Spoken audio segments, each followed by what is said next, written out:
Dentro de las trincheras.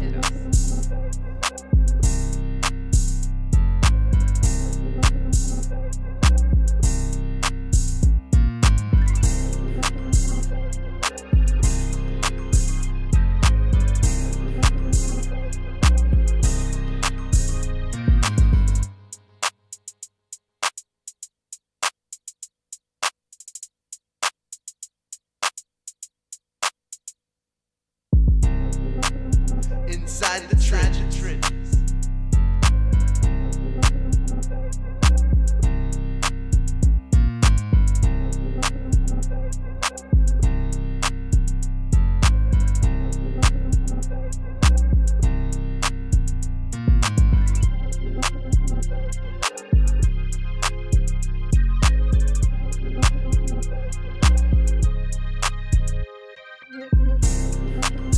Inside the trenches.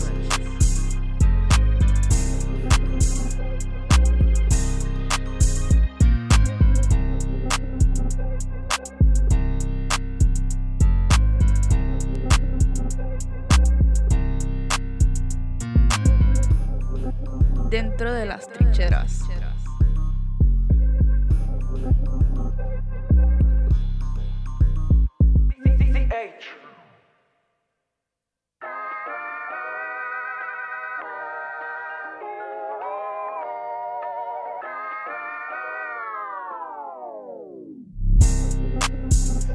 Inside the trenches.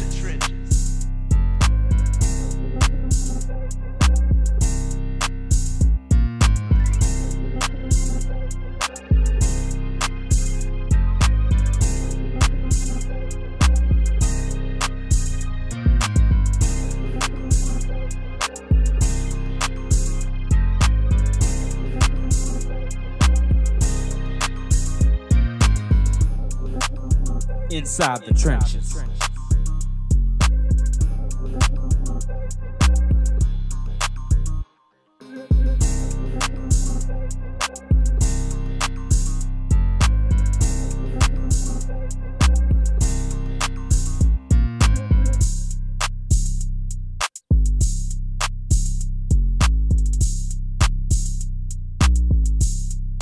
Dentro de las trincheras.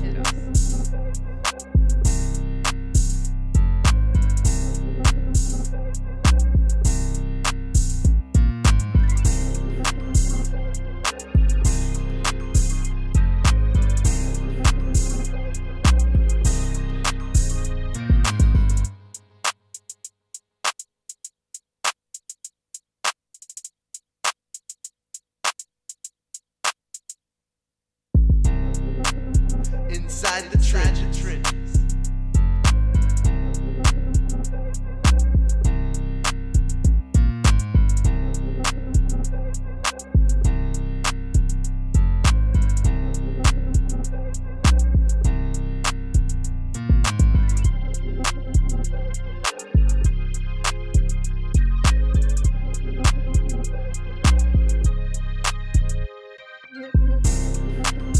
Inside the trenches.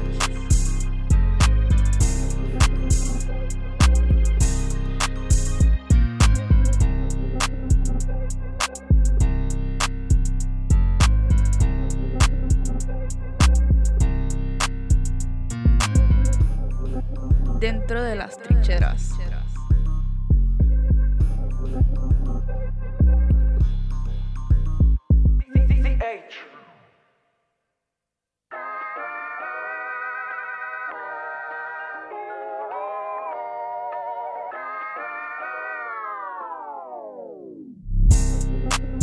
Inside the trenches.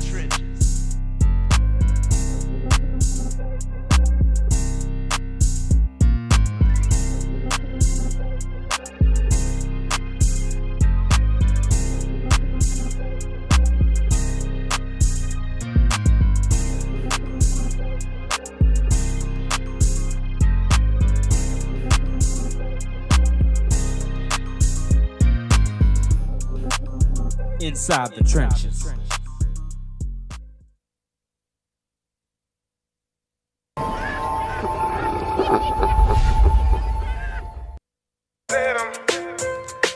Oh, yeah.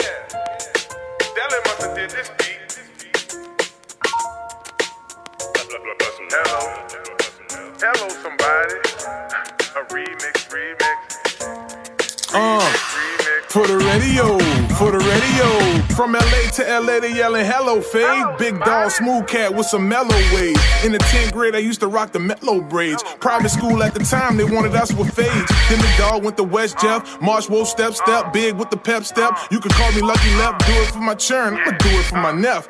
Do it for the hood when I march clear step. Hello, hello somebody. Yeah, I'ma move my body. Yeah, I'ma be somebody. You never know when you gon' need somebody. Hello, hello somebody. Yeah, I'ma move my body. Yeah, you gon' be somebody. You never know when you gon' need somebody. Hello, I gotta represent. Fave in this thing, I'ma make it make sense. You can shake a leg for me, move them arms for me. Chopper style with it, chopper style with it. Oh yeah! Love is the key. I love showing love. I love being me. I love meditating cause it set my mind free. Tell them kids stay in school, ain't no love in the streets.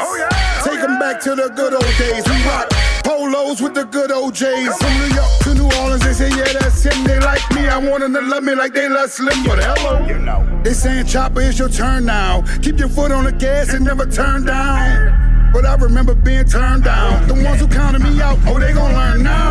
Oh, yeah, how to treat somebody. Never know when you gon' need somebody.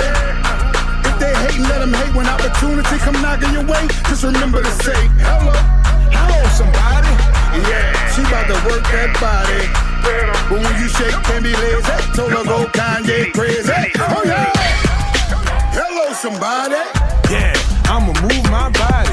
Yeah, I'ma be somebody. You never know when you gon' need somebody. Hello, hello somebody. Yeah, I'ma move my body. Yeah, you gon' be somebody.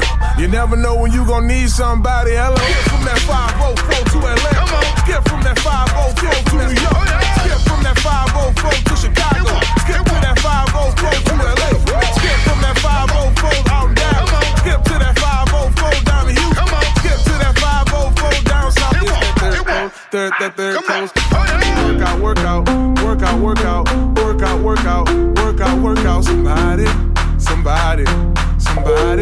Somebody.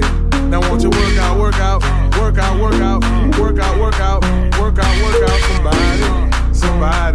Somebody.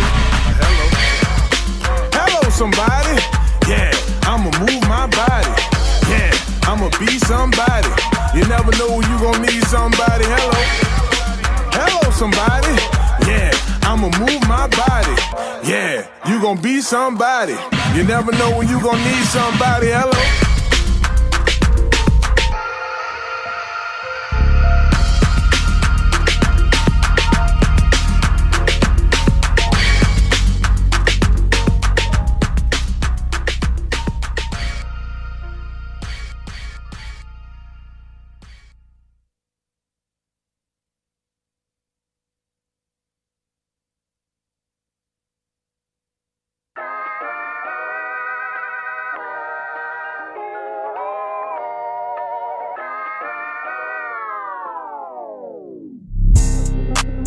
Inside the trenches.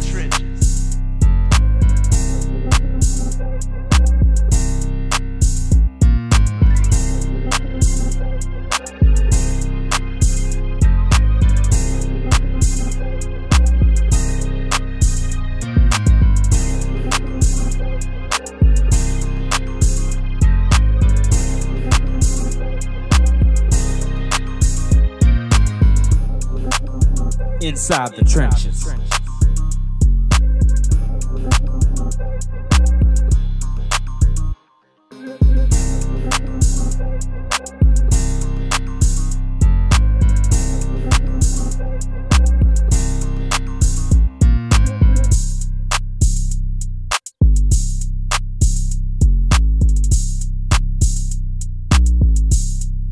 Dentro de las trincheras.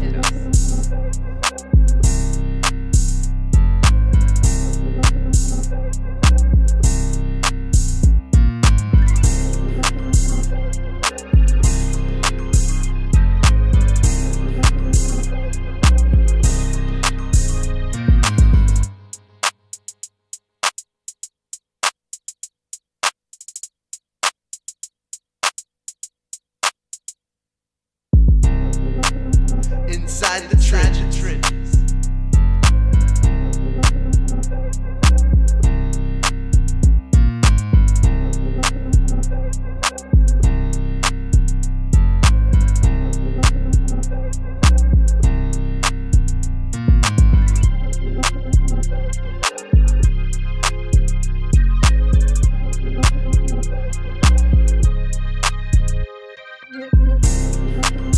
Inside the trenches.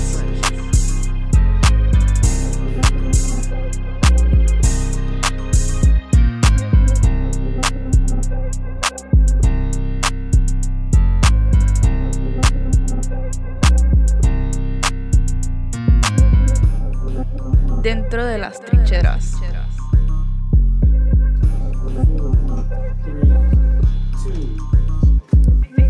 Well, hello, somebody. It's time to move your body. Welcome back to Inside the Trenches. It's your host, Marlon, Big Favorite. And this Monday, fun day, beautiful people. That's right. And we got ourselves a jam-packed show for you today. But what I want y'all to do is, I want y'all to hit that like and subscribe button.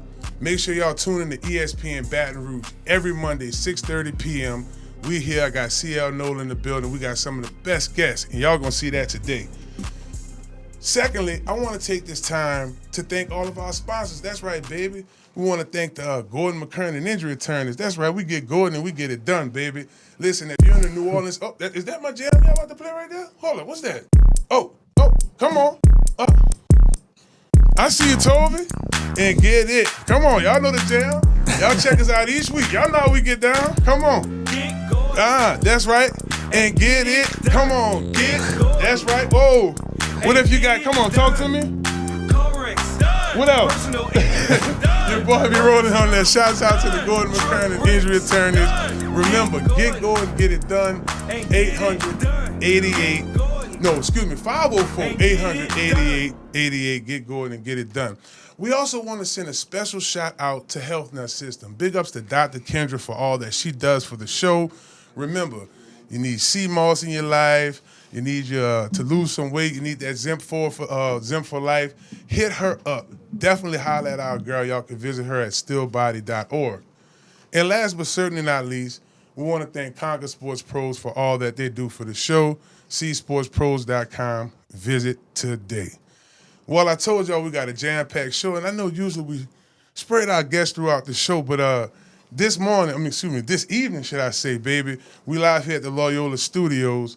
Our next guest is a native of the area, baby. That's right. Gordan, Louisiana, born and raised, was drafted 10th overall to the NBA right out of the West Bank, John Eric graduate, went to Louisiana, went to ULL. Our next guest is none other than ELFRID PAYTON Jr. Welcome.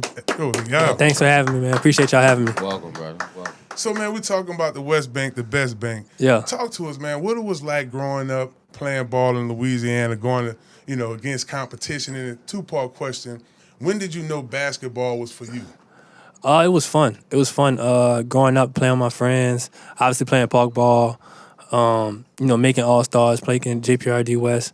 I knew I was kind of good when I was young because, like I said, I started school early, so a lot of my friends were older than me, so I had to play up. And that, being able to stay, play with the competition and be able to, stay on the court. So I kind of knew kind of young that I was kind of good. Yeah, I bet you did. So what was like to have the expectation of having a Hall of Fame father and the expectation that he had for you coming up, even though you chose the route of basketball and not football? What's crazy? Like my father never put no expectations on me or forced me to play anything.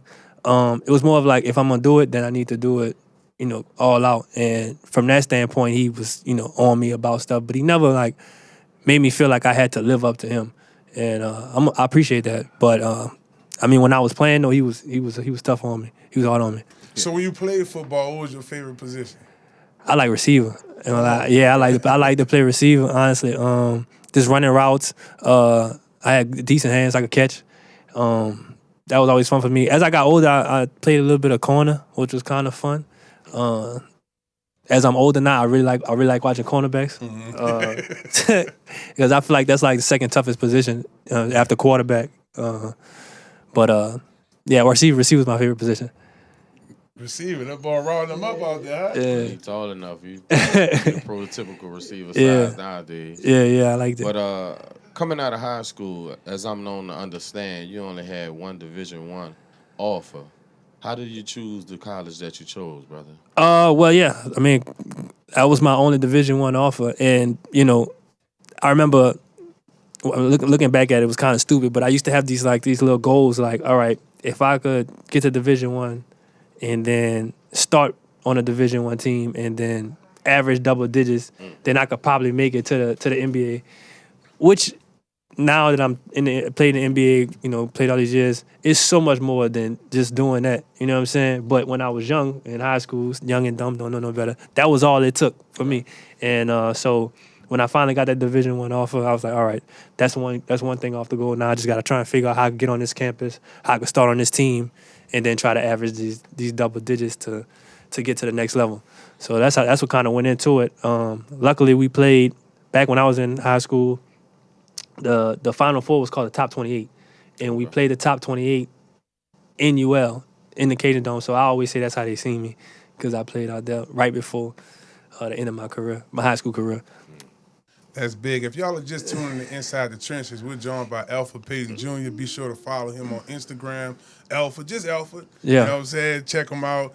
Look, one hell of an NBA career, still going. He's an NBA free agent right now, still balling and doing his thing.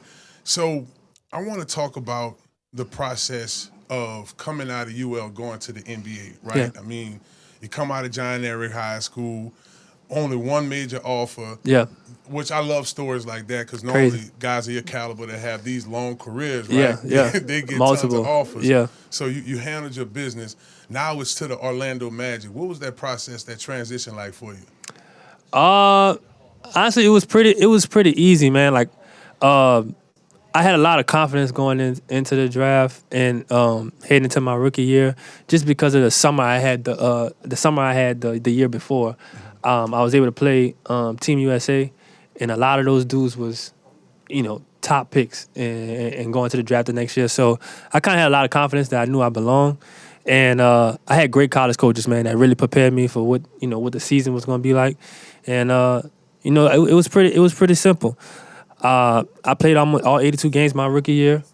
I started a good bit of those games and was able to play at a high level. So the transition was pretty simple. It was just a difference between, like, in college, and it might be a little different in football, but like in basketball, you might have like 2 or 3 pros on the court in college at a time, as opposed to when you get to the league, everybody, all 10 players, all 10 at least on the field is pros and legit players. So that's probably the biggest difference. It's a little bit of game speed, but you catch on quick. You spent most of your time in Orlando. What was it like, the actual transition from? I mean, we understand that college is different from the pros. For sure. But obviously, you grew up in Louisiana. Yeah. You went to school in Louisiana. Now you're professionally in Orlando. Yeah. What was that transition like from Louisiana to Florida? Again, another easy transition just because of the weather. The weather was cool. We got the same weather in Orlando. It's gonna rain for a little while and then stop just like here.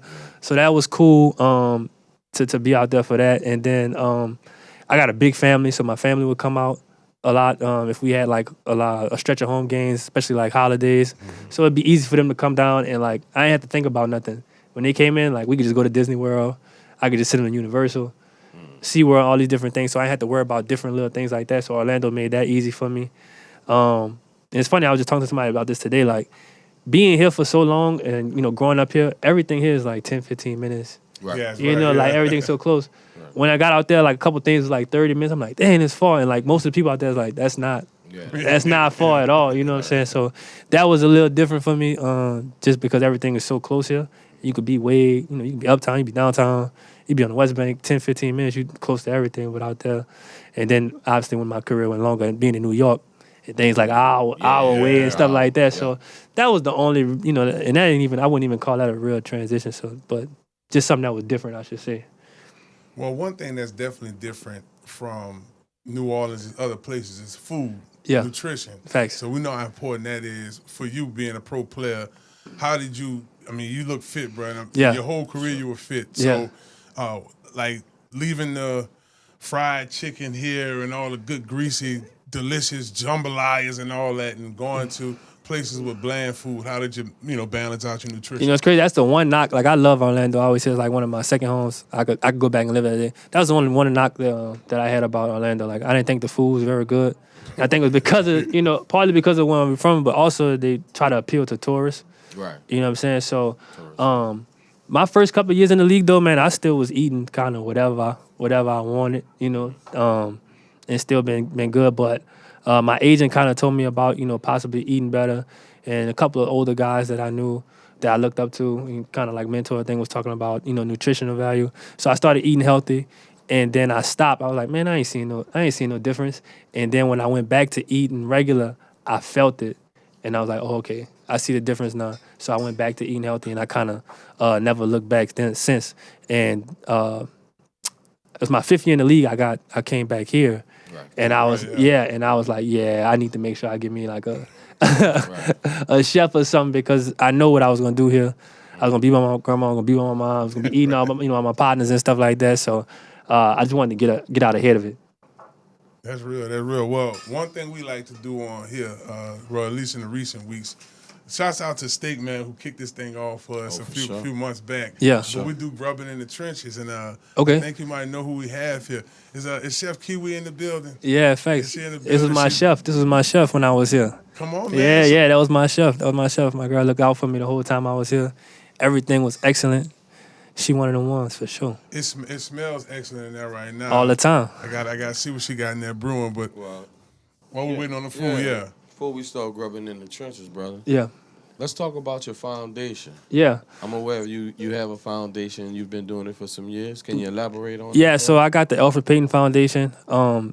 We basically hit on, all health things, mental health, physical health, and we specify in arts and craft too. So I really like arts and craft. It's not something I'm good at, so I'm fascinated by people that's able to do it. So I'm always trying to do little events and things like that, just to give the kids like something else to do. I feel like a lot of kids be getting in trouble because they be bored and don't have certain outlets to do certain things. So we try to do all kind of things. Actually, in 2 weeks we have one of my biggest events here, the kickball tournament. Okay. Yeah, so it's a kickball tournament inside the field where people have paid for their teams, and you pay ever so much money, you get a celebrity to be on your team for the day. And then on the outside of the field, we have a backpack giveaway. We'll have a snowball stand out there, a foam pit, a bounce house, and a gaming station for the kids. And everything is free. There'll be food out there. Everything's free. All you gotta do is show up. And we're doing it for kids and adults for all ages. And that's August 1st, this Saturday at J.B. Spencer Park in Gretna. Okay, right on. Okay. Yeah. August 1st. Yeah, August Okay. 1st. So we'll be out there. This is probably my 8th one, I believe, my 8th or 9th one. Yeah, so. That's how you know you're doing it, brother. Yeah. So it's exciting. It continues to grow every year. We've been having Jubilee be the DJ out there. All right, kind of hosting it. Yeah. So it's fun, man. Good food out there, and just good people, and just a way to bring the community together and, let them see. Because a lot of times what I'm noticing is like, it's one thing to, see people on TV, but like when kids can actually see quote unquote celebrities or athletes or people that have done things at a high level, it makes them feel like they can do it. It makes them feel like it's achievable. So I want to do that as much as possible, bring guys around and, for me to be out there as well too, to let you know, like I came from right here, same spot that y'all, where y'all from, and it can be done. It's not easy, but it can be done. Okay, well, what y'all got out there for? We got a little something there? Will Senior be there? For sure. We had to stop him from playing. He was tripping out there. Yeah. My boy pulled a hamstring one year. No. Yeah, man. We had to get him from out there. Moses hot. Drop him like it's hot now. Coming in hot. Good. Lord. Oh, my. Lord. So they're coming in hot, but Coming in hot. this camera, I think if I grab the top. Stewed okra. For sure. Yes. Stewed okra with basmati rice and fried shrimp. Oh, yes, indeed. Big time. Enjoy. See, usually me and CL share, but it look like we got to kind of. Yeah, y'all tired- got your own plate. I'm tired of fighting with a gorilla ever. So, yeah, let's check this out. Once again, big shout out to Chef Kiwi for hooking us up. And look, we got NBA superstars like ELFRID Payton hollering at her when she get down here. Yeah, that's my dog. Once again. I don't He's like expect. 4 I for don't. 4. I don't expect nothing less. Right. You got some napkins. Okay, thank you. Nice and hot. Too hot? It's good. It's good. Lord. Yeah, crazy. Right? This is delicious, and for our viewers out there, y'all definitely feel free to Tap in with them. please tap in with us. Smell-o-vision. Oh, this is what I got there, UP. No, Chris don't eat on camera. Oh, well, he started when you Yeah, came, he man. started when I came. Shrimp, yeah, nice okra. It's hitting. This is good old fashioned soul So, food. I do have a question, Mr. Payton. Yeah, talk to me. I'm gonna get to that. So we all know that the Knicks just won the championship. Yeah. Did anybody reach out to you and just, have a memory for you? Wanted you possibly to be a part of the It's not crazy. necessarily a celebration. But Yeah, they yeah, reach out to guys. not so much for a celebration, but it's so funny that you actually. I just was in Vegas for Summer League, Uh-huh. and Chris Paul, that's like a brother of mine. His son was playing in the EYBL tournament. Okay. So I wanted to go check him out. Like I said, it's like family. So I wanted to go try to check him out, and I run into World Wide West. Okay. I don't know if y'all familiar with World Wide West, but he's part of the organization now. He was there when I was there, and man, just embraced me and hugged me. And was like, man, we helped start this thing, you know what I'm saying? And he was like, man, anytime you want to come back, man, let me know. Want to be part of the alumni thing. And I kid you not, the same night, somebody called me and was like, what you want to do? Like, you want to come up here? You want to do anything? You want to come to any games?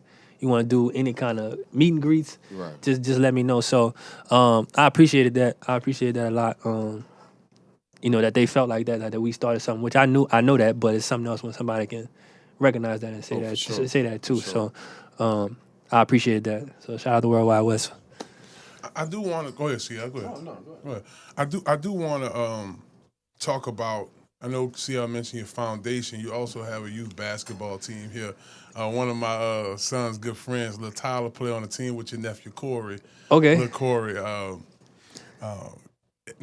Caleb. I meant to say yeah. Corey's at Shaw. Yeah. And just talk to us about that team as well. Just how it is working with the youth basketball around here. Yeah, it's good, man. It's good. Like that's another thing. Like I remember, and I'm not as involved as I was a few years ago, which is another reason why I was in Vegas, because I had a couple kids that played on my AU team that's playing summer league now. Oh. That made it all the way to the league. And last year, I spent some time in the G, and I can't tell you how many kids that was on my team. Curtis, huh? Is it Curtis McAllister? Didn't he go to the Vegas?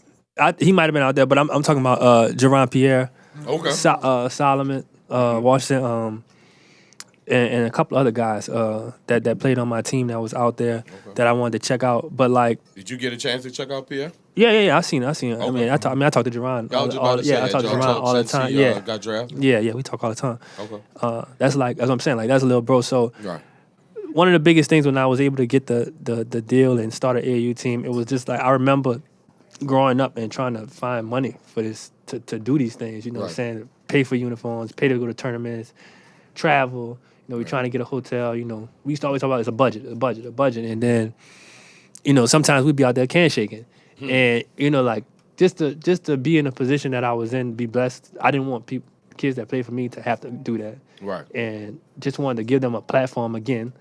New Orleans kids a chance to be seen, and that's what it was all about. And for me now to see a lot of those kids able to make it to, some of them made it to the NBA, some of them played in the G League, but to make it that far, I think we did a good job with the program, honestly. Speaking of good jobs, brother, you finally come back home to the New Orleans Pelicans. Yeah. And you put on that jersey that says New Orleans in front of it. Yeah. Two-part question. First of all, how did that feel? And then second of all, just sum up your time here in New Orleans actually playing for the home. So the first time or the second time? Both times. That's right. That's right. Yeah. Right. So the first time I can remember, like I was excited, I was happy to be home, and it was cool. And it's crazy, when I was younger, when I first got drafted, I was like, I don't want to play home until like the end. Right. I used to say that. Right. And then so like I signed here, I was excited to be here and stuff like that, but I was, it's whatever.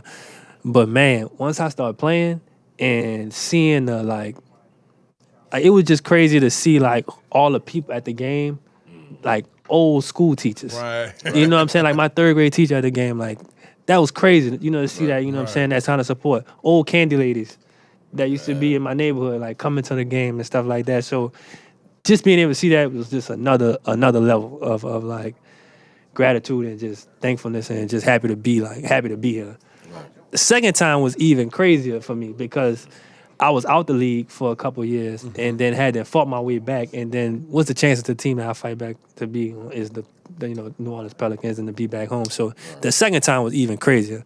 And, same love, even if not even more love, being back here. So that's one of my favorite moments out of my whole career, to be honest.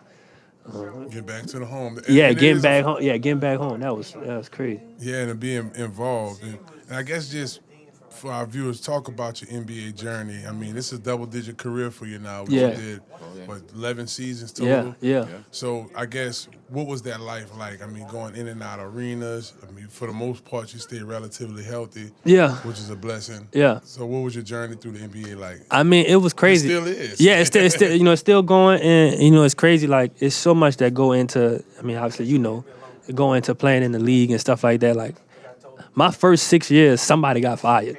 Right. From the either coaching staff or the front office. So just trying to navigate that, starting over all the time with new people in the gym, earning their trust and stuff like that. So that was tough, but I mean, at the end of the day, I had a good time competing against the top players and, people that you kind of, I won't say looked up to, but watched growing up. And you kind of get lost in it sometimes. And then I would always say, like, I don't even realize who I'm, that I'm playing against until somebody send me a picture. And I'm like, dang, like this, it's Kevin Garnett on the court. You know what I'm saying? Yeah. Like, it's Dirk Nowitzki, you know what I'm saying? Like, it's Dwayne Wade. Like, I remember watching Dwayne Wade, win that, or the finals MVP. That's Chris Paul, somebody that played here for years. Watch Chris Paul play all as a kid, playing for the, and like, I get to a point in my career and, the relationship that we have, like, I'm going to his house and hang out. You know what I'm saying? Like, he saying, come pull up. You know what I'm saying? We playing dominoes. We just chilling in the crib. And it's like, I never would have thought nothing like that would have happened. You know what I'm saying? But it's just grace of God and hard work and right place, right time, opportunity, and seizing the opportunity. Yeah, we proud of you. I mean, just thinking about his career, CL, we know what recruiting is, right? We know how important it is to be at the LSU, basketball, the Dukes it of makes the it world, different. stuff like that. But you come from a Sun Belt conference team. You come from UL. I want to talk about that. It was a year you was Defensive Player of the Year. Yeah. To go from one scholarship offer to that team to being Defensive Player of the Year, which for me being a defensive player on football and your dad obviously playing in the trenches like me, that means a lot. Talk to us about that year you had won Defensive Player of the Year. Man, it was huge. It was huge. So like I take it back even a step further. So going into that year, I had finished my sophomore year. I had a good season, and like my coach, I guess he seen something in me because he was like, man, I got to get you some more exposure. So he's trying to get me into like all these top camps that summer, Nike Elite, Adidas Nation, Chris Paul camp, all these different things, and like all these people basically saying like, nah, like no, you can't come, you're not good enough, like you played in the Sun Belt, these numbers, is whatever, type of deals, like basically telling me no, and then this guy asked my coach like, yo, do you have any point guards in your conference? I'm taking these dudes to China to teach the gospel, but we're gonna be playing against some pros over there. Right. So when my coach presented it to me, I'm like, all right, well, I know, even if I don't make it to the NBA, I know people like Bo McCaleb who's had great careers overseas. For sure. At the very least, I can go overseas. So I'm gonna go over here and just try and test my game, like see how close I, what I'm saying, like that. And so he asked me if I wanted to go. My coach was like, yeah, I got a point guard. I actually have a point guard that that you could take. So we went out there, man. That was the closest I ever got with God. Like I used to go to church all the time, but man, we like praying every morning, we teaching it to these people, all this different stuff, and then we would go play these Chinese teams or whatever like that. And but it forced me to get my passport. Right. I renew my passport. And we go to China. I'm out there for 2 weeks. I come back home, and somebody from Team USA decided not to go to the camp. and they needed one more person to like just to create the numbers to make sure like the camp went smooth, like we able to play 5-on-5, we able to play 3-on-3, stuff like that. So I'm the last person in the camp, and the only thing they asked was like, do I have a passport? And I had just got my passport to go to China. You hear me? So I get to the camp, I make the team, I start every game with the team. We wound up winning a gold medal, and it was up after that. Like I had all the, obviously all the scouts and stuff coming to my, games and practices and stuff like that. But I tell that story because we talking about defense. So when I went into the camp, that's all I'm thinking about. Like, how am I gonna stand out in front of all these people? Mm-hmm. You know what I'm saying? Like, all these dudes got way bigger names than me. They go to all these, dudes from Texas, UCLA, Oklahoma State, all these different colleges. All of them got names and stuff like that. How I'm gonna stick out? And the whole thing, I'm like, all right, everybody gonna be trying to score. I'm about to go in here and try and play defense. You know what I'm saying? Try if I could show that I can guard all these dudes, then maybe I have a better chance of sticking out. And that wind up working for me. And I just carried that into my season the next year, and it wind up, turning into me winning Defensive Player of the Year. But that's how that started. Yeah, that's big time. Well, we've definitely had a conversation off camera, and I'm sure a lot of people would like to know, while you are a free agent right now as we speak, what is life like for Elfrid Payton Jr. As of 2026? Yeah, man. Right now, I wake up in the morning, I go to the gym. I'm in the gym till about probably 12, 1 o'clock. And then, I got 2 kids now, 2 daughters. So trying to spend time with them, make up time for them. Because like I said, during the season, it's a little bit harder. So now summertime, I try to spend as much time with them as possible. My daughter plays soccer, softball, all these things. So we messing around with that a little bit. And like I said, I'm dealing with my foundation right now, getting things together for that. We have obviously the kickball thing, but we do multiple events a year. And then, every now and then when I get a little free time, I mess around with the clothes a little bit, designing a little bit. And that's kind of it, man. I try to keep it simple and trying to make sure I'm ready in case, I get a call and I need to go somewhere and ready to go. So. Man, that's cool. Now, the clothing brand, Life Ain't Fair. Yeah. They can find it. Get our viewers, how they could download it. Yeah. Go to y'all's website. Yeah, so the website is lifeaintfair.shop. And then obviously we have an Instagram page, Life Ain't Fair. And we got all kind of stuff, man. A lot of shirts, sweatsuits, sweatshorts, women's clothing as well. So we got a little bit of everything. Check it out, man. Some dope stuff. Definitely. Man, one thing we like to do on the show, we like to give a little motivation to the people viewing. And your story is inspiring. Yeah. Not highly recruited, coming out of high school, going to UL, doing what you do in the Sun Belt Conference, and then going 10th overall to Orlando and still having a great career. That's your camera right there, that third camera down the hallway. Okay. Talk to the young basketball player right now. And you're dealing with this. You have young nephews that play ball. You see your kids. Give them a bit of advice. Man, my biggest advice is run your race, man. Something that was huge for me was having tunnel vision. I got a goal. I'm not really worrying about what's going on outside of that. I know you can get caught up in that today, especially with social media. You're looking at this one getting 5 stars, this one getting recruited here and that. Just run your race. Keep trying to stack days, and everything will be all right in the end. You know what I'm saying?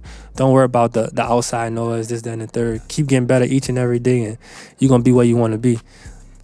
NBA superstar from right here from New Orleans, baby, the West Bank to be exact. Elfrid Payton Jr., thank you so much for coming on the show. Thank y'all. Appreciate y'all for having me. And seeing you on the show, man. That's big time, it's bro. A family affair. Yeah, facts. Appreciate that. Yes, indeed. Y'all make sure y'all go to that website right now, lifeaintfair.shop. Yeah. Get you some gear. You want to be dripped out, you know what I'm saying? Yeah, you know what I'm saying? You want to look nice. You want to look nice, and it's a good reminder. And it's a good reminder, man. Life ain't fair, but it's not a negative thing. No, keep going. You can put that energy into being ready for the next opportunity. You know what I'm saying? It wasn't fair that I didn't get to go to them camps, but I didn't take it negatively. I just stayed in the gym.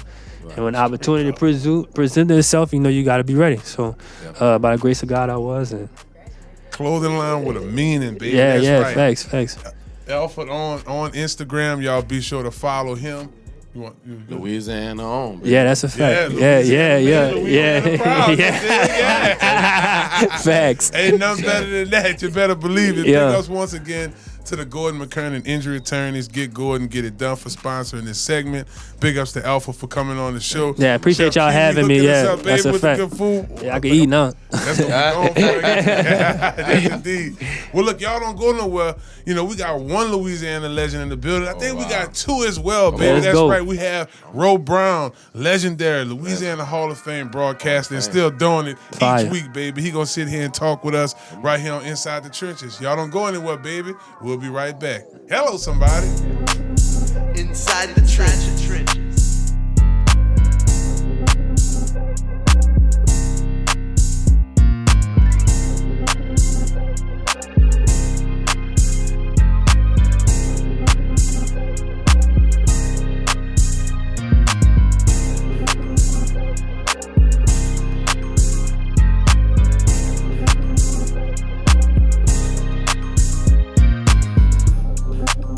Inside the trenches.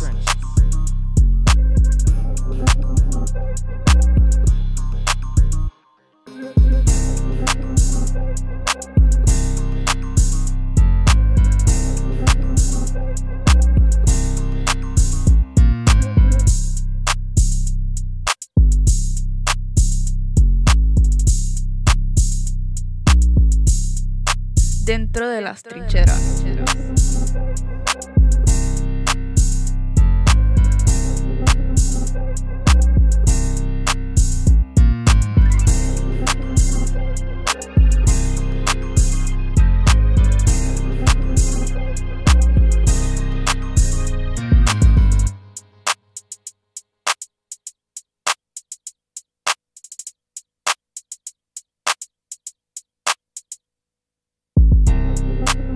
Inside the trenches.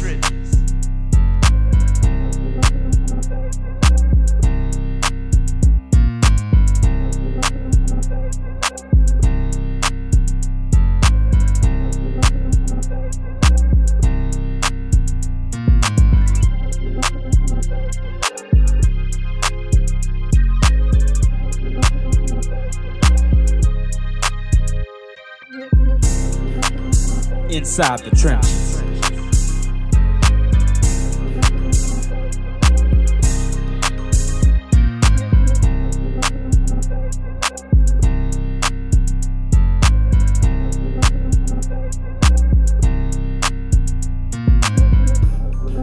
Dentro de las trincheras.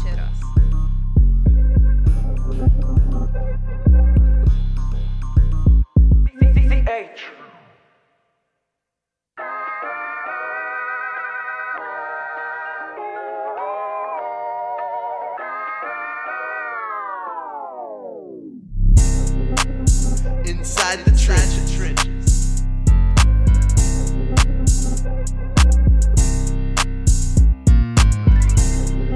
the trenches.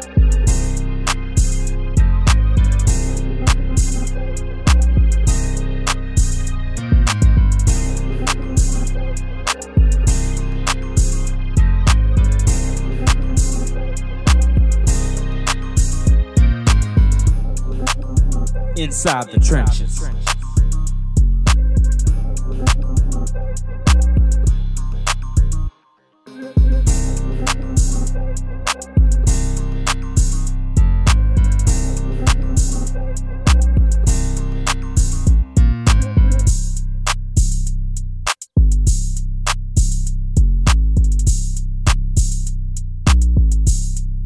Dentro de las trincheras.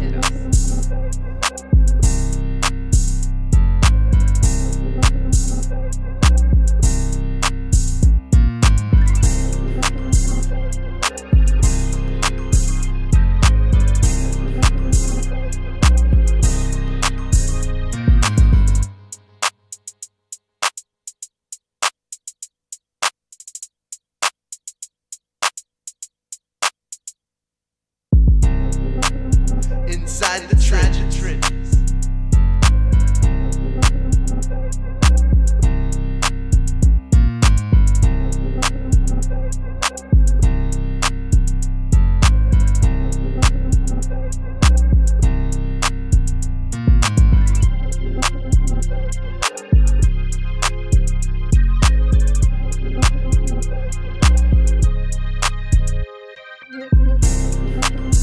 Inside the trenches.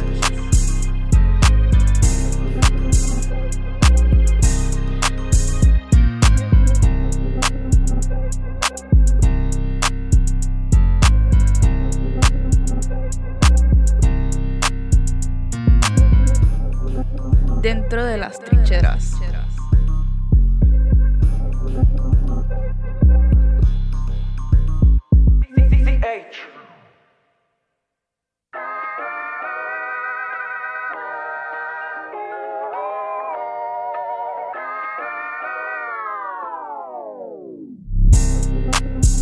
Inside the trenches.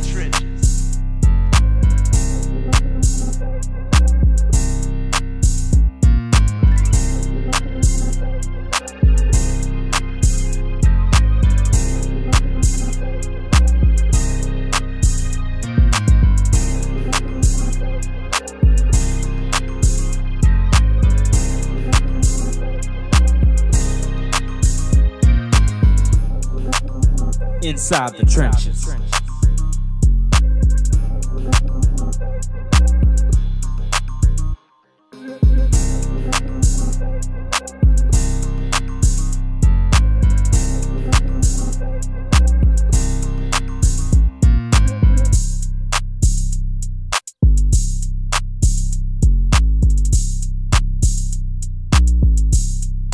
Dentro de las trincheras.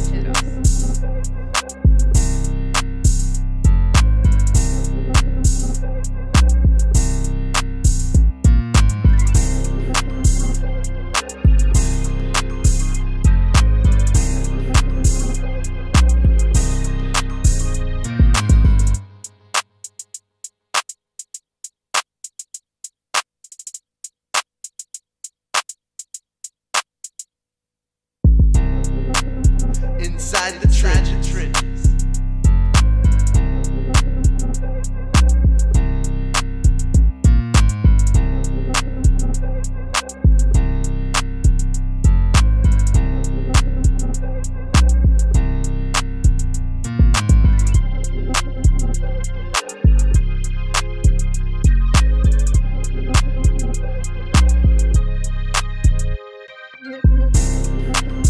Inside the trenches.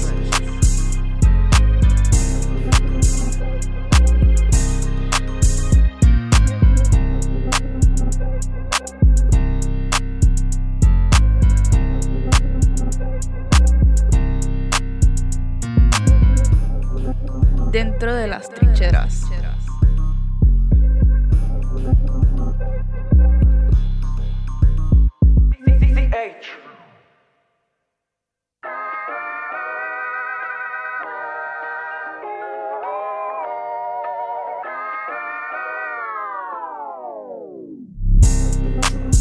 Inside the trenches.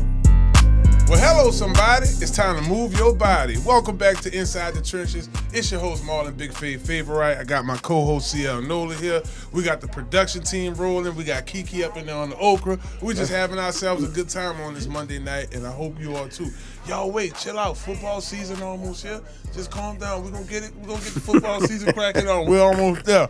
But in the meantime, I hope y'all enjoyed our last guest, basketball legend here from the New Orleans area. Well, this guest right here is also a legend. I say all sports, baby. You know what I'm saying? Right. I say it all. Right here, 40 years of broadcasting experience, inducted into the Louisiana Sports Hall of Fame. You can catch him on WBOK Talking Sports. You can also catch him with Ken Trahan on the Ticket Talking Sports. My good friend, the man with the plan. The reason me and this man right here able to do what we do, able to do here in this area. Well, our next guest is none other than Ro Brown. Yes, indeed. Ro, thank you for coming on the show, baby. Thank you for having me. Thank you for having me. Always good to come back to the alma mater. Yes, it is. Okay, Loyola grad, talk to me. Well, it feels really strange walking into a building and your picture is in the lobby. Wow. It's the first time I've been up here since that happened. So yeah. Wow, that's cool. That's right. He is. It's kind of strange, you know, when you see that. Yeah, it really was, you know. It's kind of eerie, to tell you the truth. So talk about those years at Loyola. Obviously, things were a lot different back then. Mm-hmm. You know, what the worldwide Loyola, that's WWL. You know, that's something I learned back here too. Yeah. Loyola University owned WWL, and that's what Fabe was talking about. And it was, you know, we didn't have near the equipment. You know, this is 50 years ago I'm talking about, you know. I mean, this building wasn't here. You know, the television studio was in the basement of the Dana Center. And so was the radio station. But for that time, Loyola was probably a little bit ahead of the curve as far as communications was concerned. It was a really good communication school. Whatever I do or whatever I accomplish, Loyola had a lot to do with it. And the people who taught me here at Loyola and my classmates at Loyola, you know. I mean, when we were here, you know, like you're going to mention before, you know, Ed Daniels and Kenny Trahan and Peter Finney Jr. and Jimmy Smith and just a lot of people who ended up working in media. A whole lot. Lynn Ganser and some, you know, a lot of news people, just a whole lot of people. And we kind of fed off each other. I felt that way. You know, a good friend of mine named Deborah Gray, who passed away in June, was running a museum up in Alabama. And, you know, it was just a really good time. You're just around really good people who really helped you. Being around each other, just talking and exchanging ideas and whole works. So it was a good situation. Yeah. Well, I understand. And before you go any further, I want to say that, you know, I really should have invoiced you guys for having me come here. But I'm not going to do that because what saved it was Chef Kiwi, you said? Yeah. What saved it and her smothered okra. Okay, so that's, you paid your bill. All right, go on. You paid your bill, okay? Hello, somebody. Well, if anybody is ever worth an invoice for an interview, brother, it would definitely be you. Oh, that's nice. And obviously, it's a full circle moment for me, and I'm very grateful for you to be here. But we'll go back to, if I'm understanding, you actually started out in the Navy first, and then you transitioned to media afterwards. Can you tell us about that transition? Well, you know, I was in the Navy for 4 years. Well, I'll tell you, you know, I guess what I should tell you is that, and I'm weird in this way and I remember dates, July 17th, 1965 was the first day that I thought about being a sportscaster. Wow. So that's what, 61 years ago? A Lyndon Johnson anti-poverty, Great Society program, the kind of things that Trump and them are trying to get rid of. Summer program called RER, Reading, Enrichment, and Recreation. Went to Lawless Junior High School. We had teachers, we had academic courses, and we had enrichment and recreation. And one of the things we did was we took a tour of a television station. I was 13, yeah. And that's the first time I thought about, you know, that would be pretty good. But there were no black people on television doing that then, at all, you know. News, sports, it didn't happen. So, like I said, went to Southern University in New Orleans for 2 years, went in the Navy for 4 years, where for 4 years I was an ophthalmology technician. I helped operate on people's eyeballs. Wow. and got out of the Navy, came here to Loyola for 2.5 years. And while I was here, I worked at the station that I took a tour of in 1965, WDSU TV. Ended up working there 25 years. That's impressive, man. Round of applause for that. You know, I was asked, you know, by one of the students here, you know, how long did it take me to find a job? And I told them, I've never had to look for a job. So I don't know how to look for a job. I can't tell anybody how to do that. I've never had to do it because I worked at Channel 6 while I was here in school. And the news director asked me, when are you going to graduate? I said, I already have, because I finished in December. So I really didn't graduate. They didn't have a graduation ceremony in the fall, but I was finished with school. And so he said, oh, so what are you going to do now? I said, well, I'm looking for a job. He said, well, just start coming 8 hours every day next week.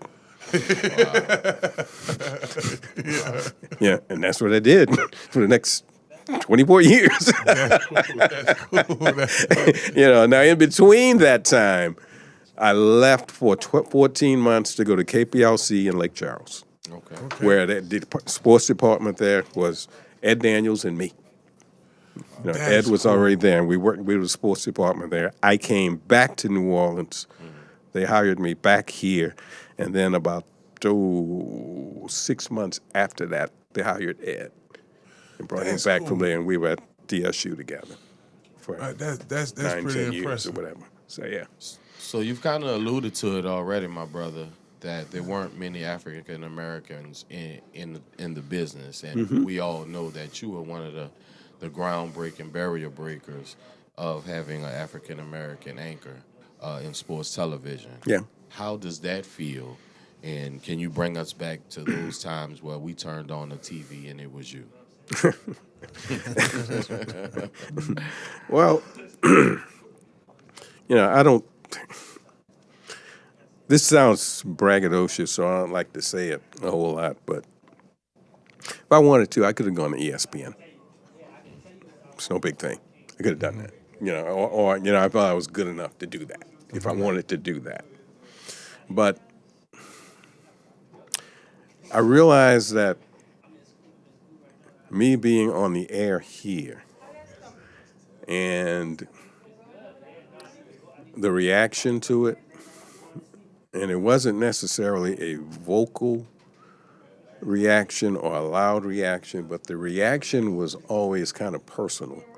And by that I mean it wasn't announced, but people would walk up to me that I didn't know.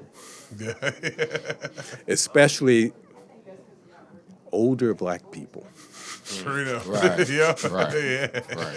And these little old black ladies and these older black men would walk up to you and put their arms around you and tell you how proud they were of you. And I had no idea who these people were. Okay? That's a feeling. Okay? You know, and that they were so proud to see me. And I couldn't leave because of those people.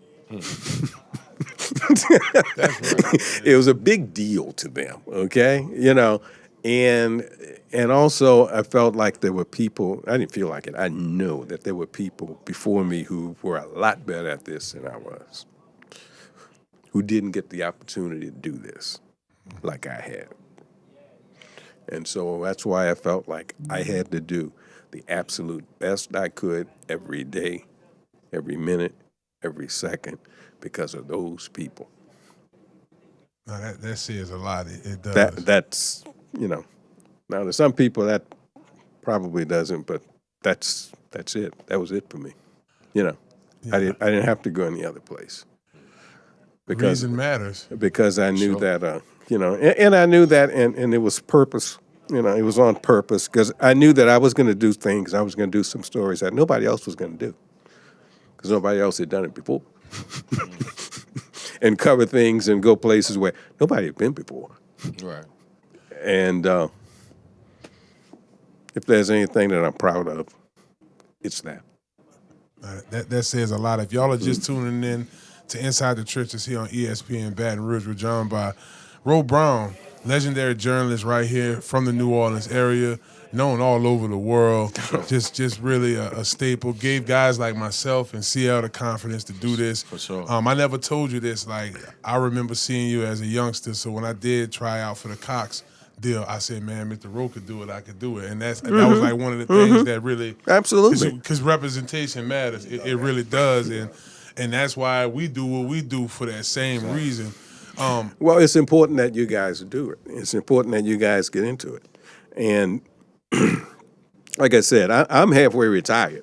I'm pretty much done, okay? I mean, I still do things. I still write stuff, and, you know, and there's stuff that I need to do that I need to get on and doing because I'm not getting any younger. And some stuff needs to be done, I think. But it's important that guys like you, young African-American guys, get into this. And I'm not angry about it or anything, but, you know, it's amazing to me. I think one of the fastest changing industries is sports journalism in terms of the number of females you saw 10 years ago and the number of females you see now. Right. I'm not mad about that. That is such an increase in such a short period of time and very quickly. You know, every time I look at ESPN, you see a different female there. Okay? It seems to me. And that's great. I'm all for it. Okay? They came in on the same train that we came in on, the affirmative action train. Okay? It just seems like they want more of them than more of us. Right. Yeah. And I think that it's the way that they found to shrink the pool of African American men is that they've gone to the smallest possible pool, and that's ex-athletes. Real. Does that make sense to you? Oh, That's the 100%. smallest possible pool. Yes. Yeah. Okay? Black males are the only demographic in this business who, if you didn't play, they question whether or not you know what you're talking about. Right. They don't expect white males to have played in the NFL to know anything about it. They don't expect white females to have played. They don't expect black females to have played. But if you are a black male and all you could do is write and talk, that ain't good enough. Now, That's how it seems. I mean, think about it. You know, you look at the television, you see it. you know, and I'm not mad at the ex-athletes get what they get. I'm not mad, no, because that's always been the case. Right. But my point is that, you know, it shrinks the possible pool of black males if all they want are ex-athletes. Right. When there are people who are, you know, the people who really decide what people are going to remember 50 years ago are those non-athlete writers and talkers. Right. See, the current athletes ain't going to decide nothing about what's going on 50 years ago because they're talking about their own time. Right, yeah, that's right. That's right. You know, but, you know, as far as deciding who is remembered and who is exalted later on, Hey, I'm going to make a comment on that, too, but I know you had a question. Go ahead. Just to add on what you said, you know, watching Mr. Brown as a young kid, I remember, and I'm sure he does too, there was a high school young man that showed up on Paris Avenue, and he came to talk to you, and he asked you if you felt like I was good enough and I was able to do this job so many years ago. And you definitely gave me the confidence and the go-ahead that I could do it. And every time I see you, no matter if it's at Saints training camp or at a high school summer league game, I remind you of that. And that was a life-changing moment for me because I wasn't as good as Fave was in football. So I didn't have a chance to make it to the NFL like Fave did. But I had your blessing and your confidence to say, you know what, I could still be a part of this game some kind of way. Yeah. And I just want to personally thank you for that because you are the reason why I am sitting here on ESPN. And I just want to personally thank you for that. well, I appreciate that. I really do. And, you know, and I did it because I had people who did that for me. Right. You know, I may not have had, excuse me, you know, a lot of, you know, people in the industry. I mean, there are people that a lot of people don't know about that I know about, you know, who were African Americans who were doing this. But, you know, I mean, I had people who, you know, when I grew up in the Lower Ninth Ward, So did I. I had, I had a childhood like Mayberry, as far as I was concerned. You know, it's, you know, when people think Ninth Ward and they think Lower Ninth Ward, and I understand, you know, it had all the urban ills and everything that later came, you know, with the drugs and all that. But, you know, the Lower Ninth Ward that I grew up in, I never felt afraid.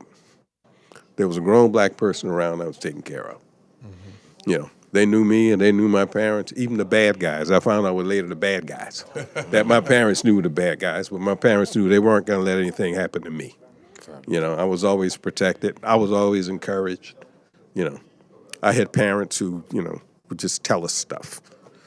You know, I had a father who would just tell us things, you know, point out things to us, point people out to us and all. And, you know, I do this because of those people. I mean, they had a lot to do with that. Yeah, that definitely speaks volumes about not only what your impact means to the community, but in addition to that, what it means for the next generation. We just had Alfred on the show, and we was talking to him about like the next generation of players. Because next generation of basketball players. But this is what I was thinking about too. Certain stuff you kind of pick up, in school, right? So I went to LSU for mass communication, and I was able to pick up on some things. I knew this was something I wanted to do when I hung up the cleats. But you start paying attention to who's there, who's the representation, and you forget about, like you said, you just said something, kid, that makes a lot of sense. Most of the questions I do get asked from when I'm the interviewee is, man, what the national championship was like. Man, talk to us about your LSU days, or man, when y'all went on that journey. But we need to know the beginning as well, and that's where education comes in there, like real journalism, to be able to know the history of what happens, and especially now, what a lot of history is quote unquote trying to be erased away. Right. We need that. We need that. A lot of people don't know about what's your boy? Was it Joe Jack, the boxer? Oh yeah. What they say? Jack Johnson. Jack Johnson. Monday Brain. Jack 20s. Johnson. See, that's 1920s. Yep, Jack Johnson. I heard a story of Jack Johnson. Got pulled over by the police, right, for speeding, right? The cop paid the cop double. He said, "Oh, I'm about to speed going back too." Like to hear stories like Jack Johnson back in the 1920s and 30s, and to know that we still had to kick down doors then. Same stuff happening now, so that's why I keep saying that. Even like young Chris, Chris has to come sit on the show with us. Right. The Mondays he's available because we know how important that is. He didn't play football, or even like Leonard Jackson played basketball here. Yeah, Leonard's a good guy. So that's real. For Chris, that's what Ro talking about. Yeah, that's real. It's and this was always one of the stories that, with Loyola, and I knew about this, and it's kind of come out now. It's kind of an accepted fact. But, Loyola won the national championship, NEI, in 2022. A few years ago in basketball. Well, they also won that championship in 1945. Wow. At Loyola. Yeah, they won it twice. The big tournament in Kansas City and all, which was the first integrated college basketball tournament, national tournament, ever. But that's another thing. Anyway, they won in 1945. They had a player on that team by the name of Leroy Gillette, who was the best player on the team. He was a freshman that year. Went to Holy Cross. Okay. And came to Loyola. Terrific player. He was the best player on the team. That team won the national title. Jordy Hultberg? Yeah, Jordy. Jordy's daddy was on that team. Wow, I just saw Jordy yesterday at Elite. Yeah, Jordy's dad was on that team. That team won a national championship. The next year, they had a really good team. They may have won it back-to-back. But Leroy Gillette wasn't there. He was no longer at Loyola.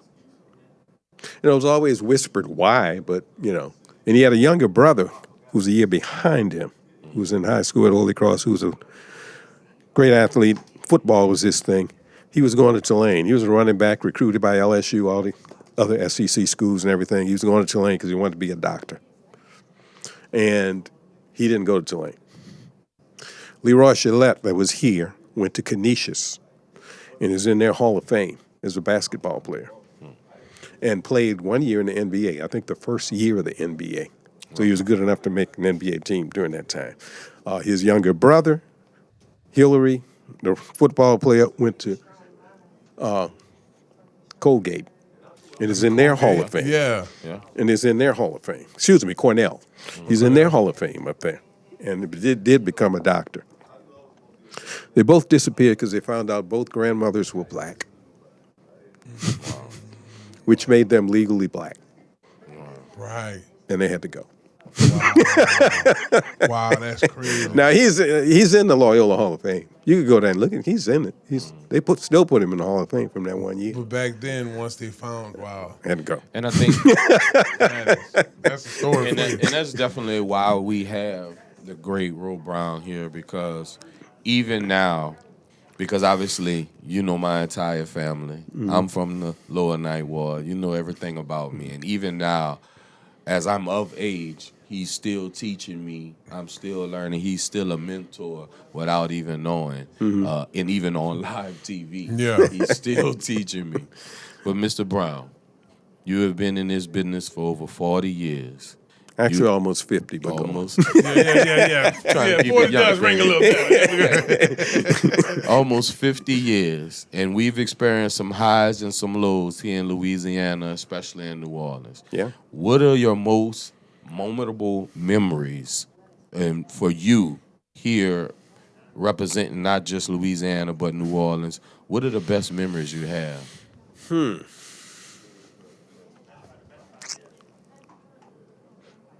The Ali Spinks fight in 1978.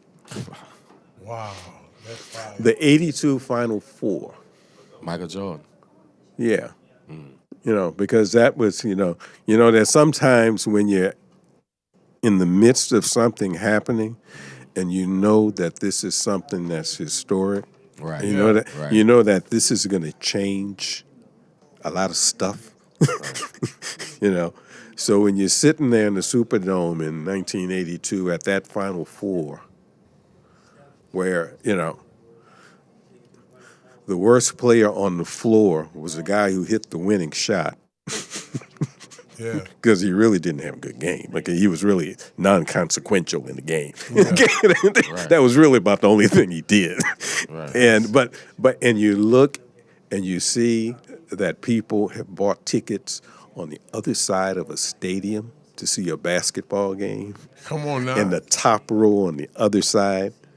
And you see that they've got 60-something thousand people here at a basketball game, and you kind of know that this is going to change everything.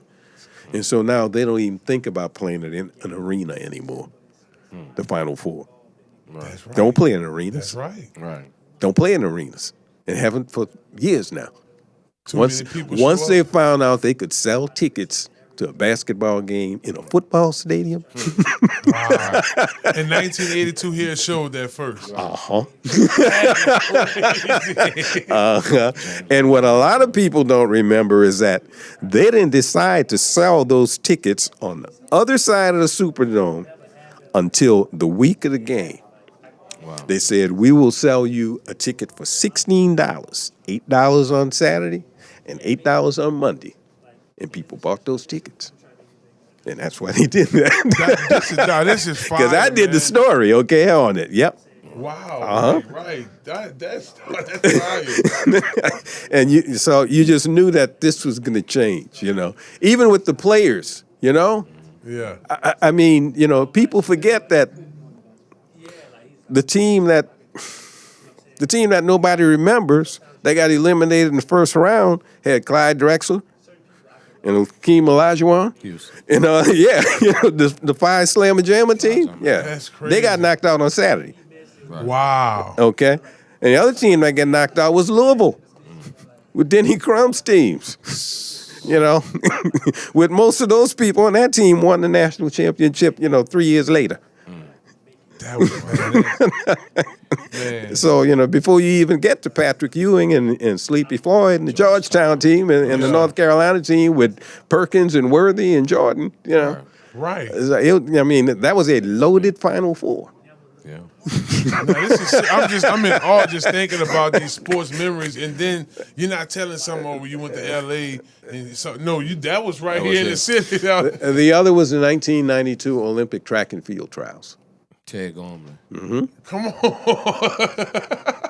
Mm-hmm. I mean, do you remember the trials? You probably don't even remember. No. Just a little bit. I just remember that they had that AstroTurf on that field at the time. Because when did Tyrone Hughes finish at St. Aug? Tyrone got out of high school. His football season was 1987. Okay, so you still had that 440-yard cinder track. Yeah. Okay, not a 400-meter track. Right. 440-yard cinder track. Okay, and we did not have an all-weather track in this parish until the Olympic trials when they redid Tad Gormley Stadium in 1992. But, that was the biggest story. Okay, and I put it to you this way. I always remember there was a guy a young black guy with this little boy who was about 10 years old. And they were outside the stadium. And he walked up to me and he said, look, he said, I'm trying to get my son to understand what this is, and he doesn't. Would you talk to him? I said, sure, I'll talk to him. And so, I told him, I said, look, these are the people who win here. They're going to represent the United States at the Olympics in 2 months in Barcelona, Spain. Mm-hmm.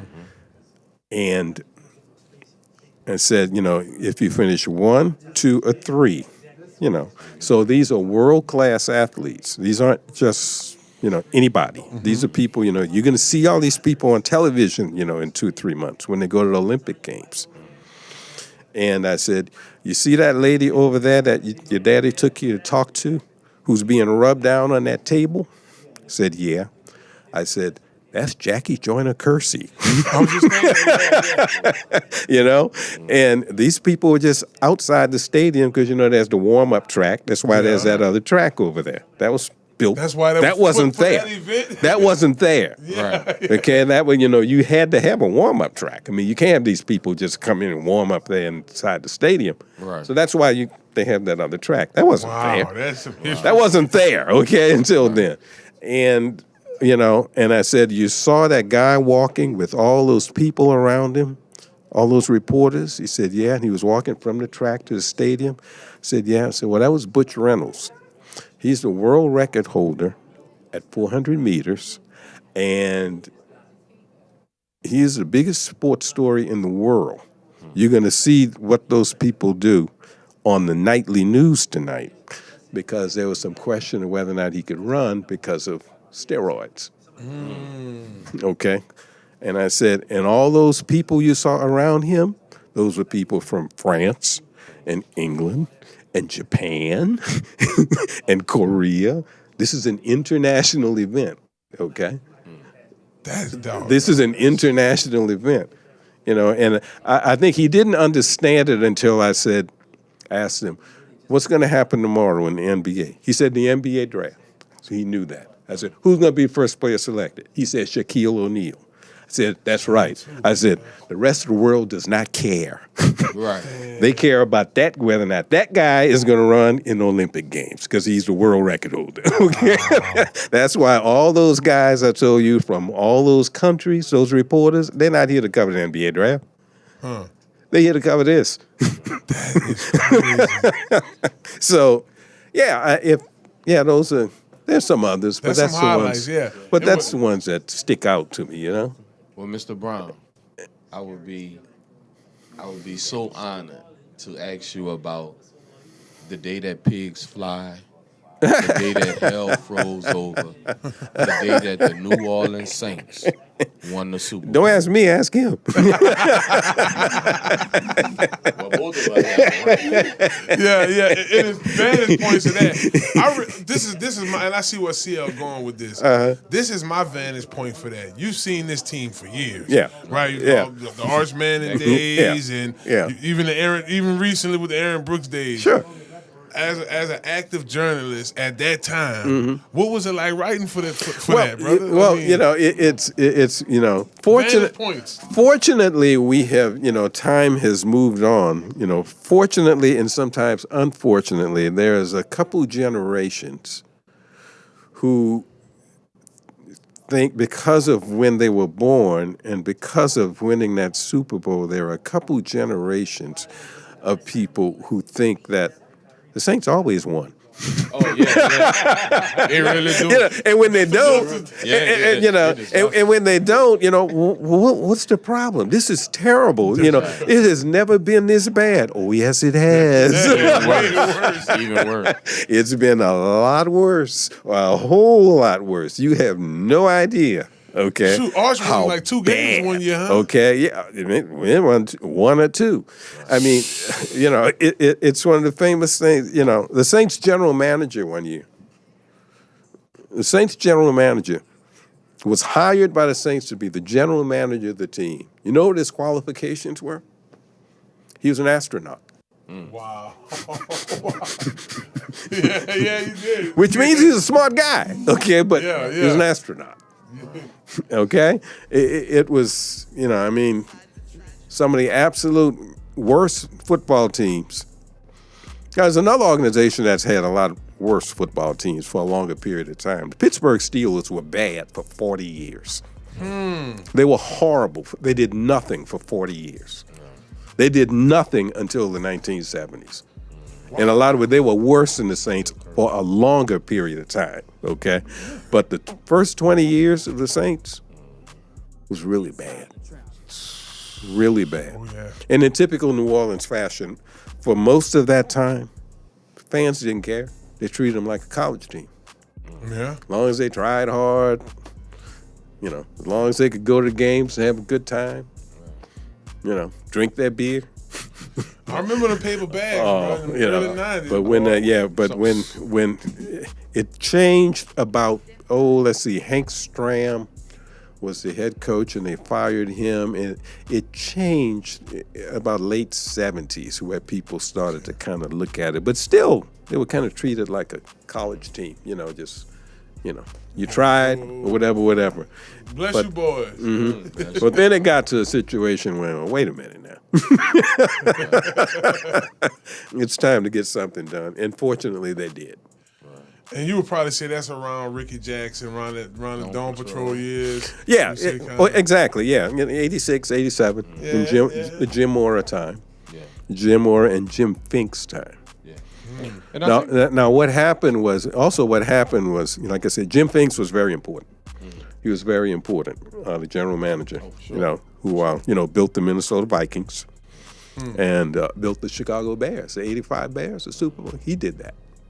He built that team. He built that team. And, had a run-in with Hallis and everything, basically because he didn't want Mike Ditka to be the head coach, I think, in Chicago. Yeah. And so he came here, and he was one of the most interesting people I've ever had to cover with Jim Finks. Jim Finks. Yeah, because he knew everybody's job. Right. He knew my job. He knew everything. He knew everybody's job. He was a player in the National Football League. Yeah. He just knew everything. He could be ruthless, but, he just knew everybody's job. And what helped was that you had a really good draft.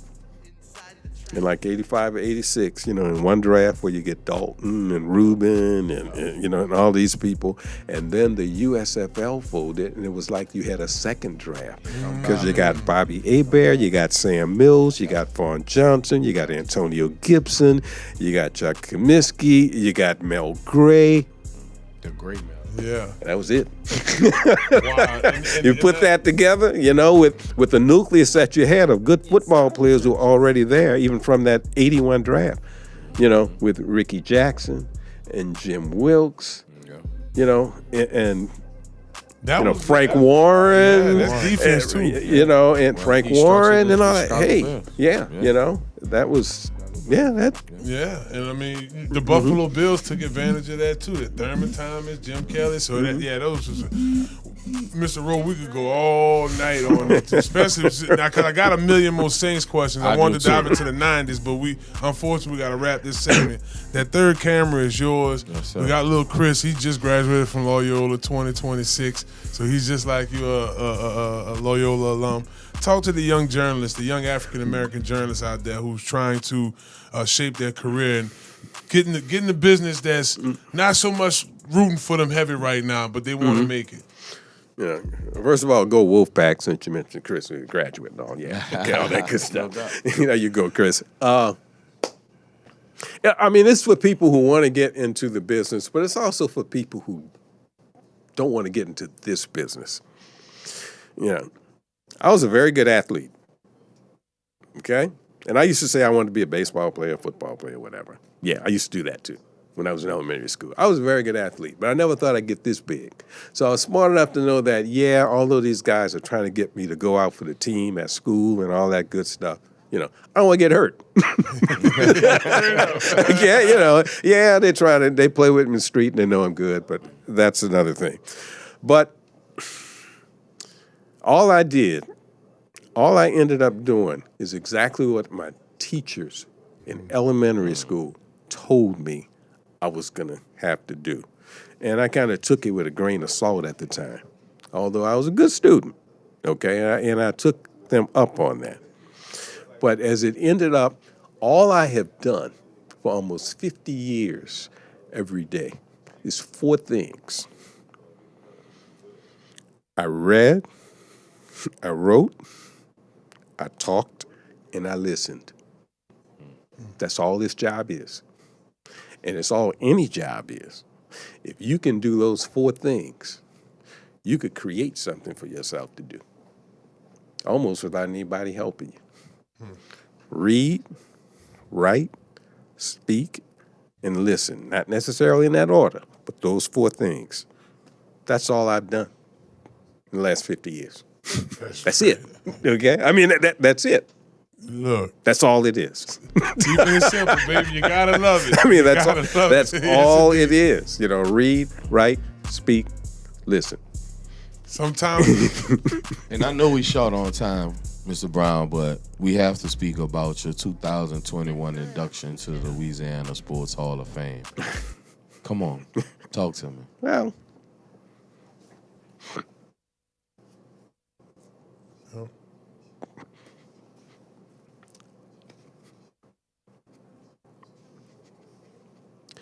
it was just a lot of people, you know, that caused that. You know, I mean, it wasn't just me. Yeah. And my parents weren't here for it. And, you know, I mean, they were the ones who really did it. You know, they're the ones who really did it. I mean, like I told you before, you know, they just told us what I call stuff. You know, I mean, you're at a game when you're a kid and your dad's always telling you, see that guy over there? He used to play for such and such. You know, he could do this and he could do that, you know, and I got that constantly, you know, and sitting at the kitchen table and him just asking me things I couldn't possibly know or things I couldn't possibly remember. And I would get mad and go get, because we always had almanacs, you know, and go look stuff up. Right. And he knew that's what he was doing. Okay? He was doing that on purpose. And so, you know, when people even mention, you know, being inducted into the Hall of Fame, and I'll be, you know, I mean, I don't want to slight anybody, but I mean, I've gotten lots of, you know, honors in the last 4 or 5 years, everything, and they've all been very nice, and I really appreciate them all. You know, Press Club, National Association of Black Journalists, like I said, Loyola, you know, putting your picture up, you know. I guess they want to kill all the roaches in the building. That's why they put picture up there, you know.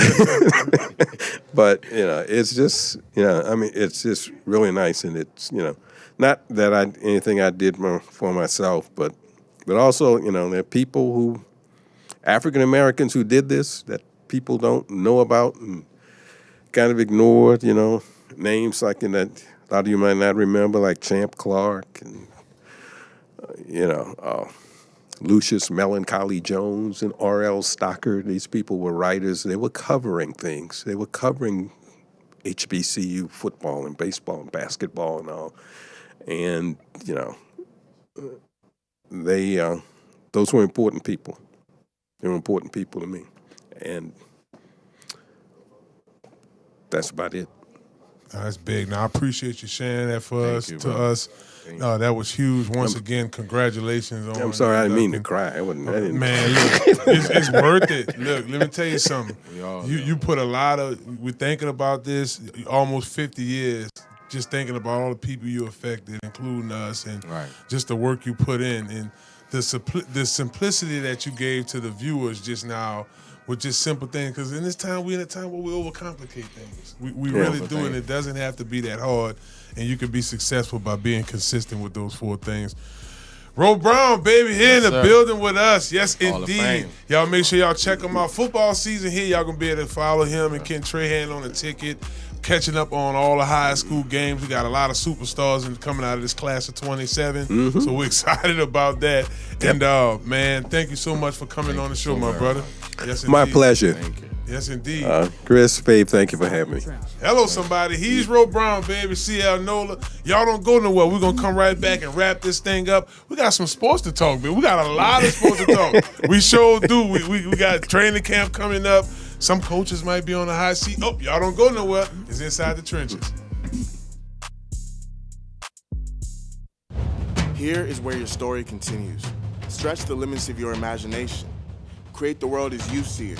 One letter, one word, one pixel at a time. Move to the rhythm of your own story. Make something more. For him and her and them, for the world. Do what you love. Tell stories like never before in state-of-the-art recording, news, and editing studios. Created just for you. Learn skills that will never expire. Document moments, seconds, frames per second. Turn them into masterpieces. Creativity is more than a lifestyle. Make it a career. Tune into the sounds around you. Those notes, you are always meant to sing them. Creative boundaries, you are always meant to break them. Become the creative professional you are destined to be at the Anchor Institution for the Creative Economy. This is a stage, a world stage. New Orleans, culture rich. Loyola, hands-on access. Make the next move. Perform and work immediately. We do things differently. Use your creativity to impact society. Expand your mind. Be with and for others. Continue your story in the College of Music and Media at Loyola University, New Orleans.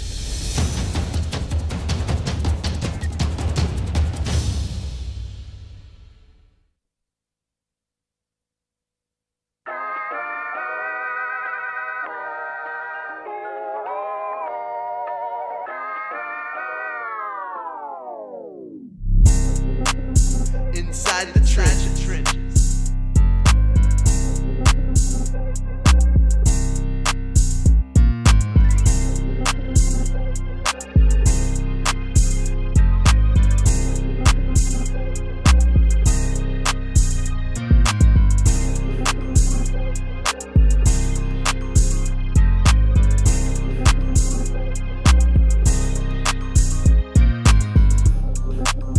Inside the trenches.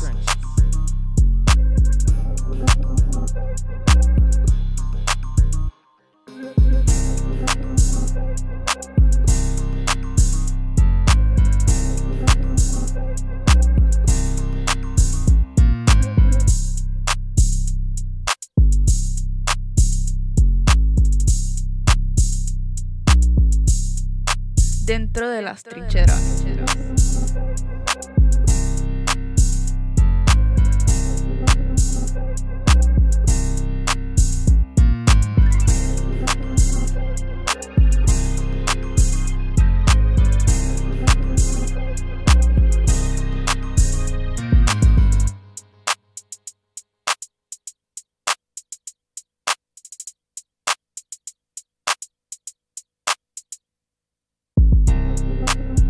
Inside the trenches.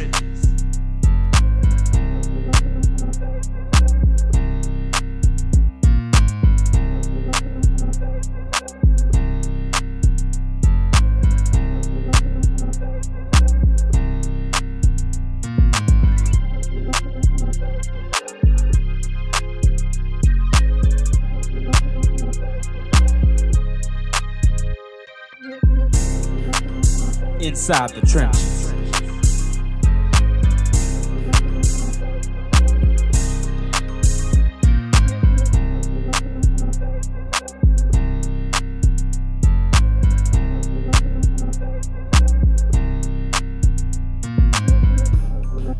Dentro de las trincheras.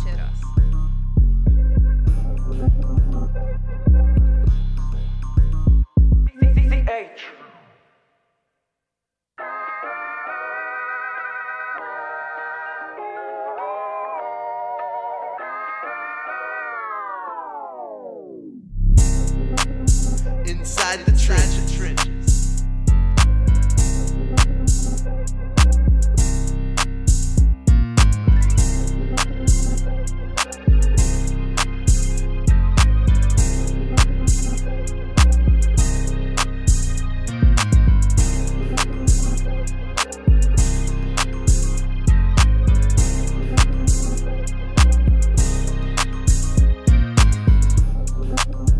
Inside the trenches.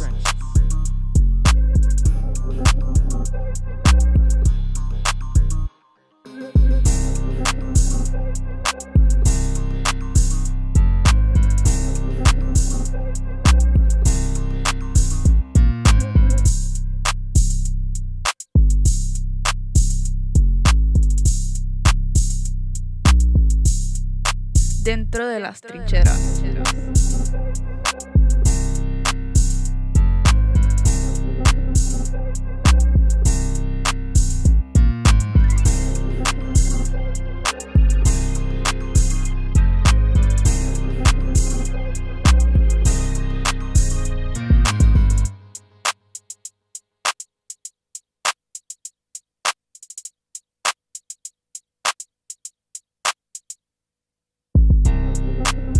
Inside the trenches.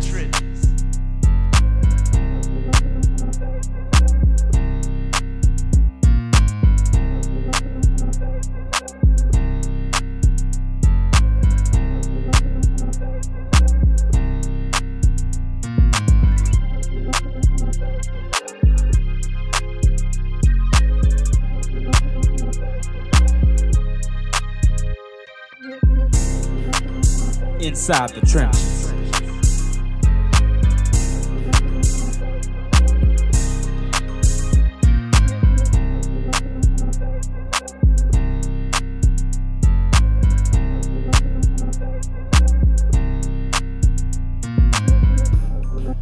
Dentro de las trincheras.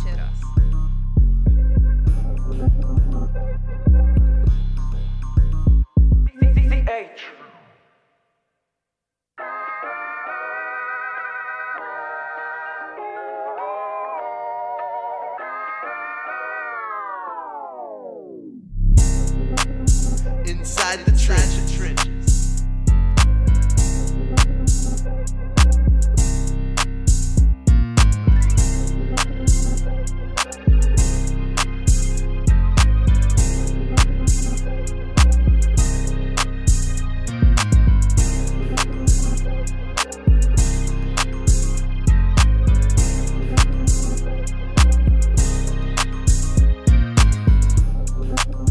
Inside the trenches.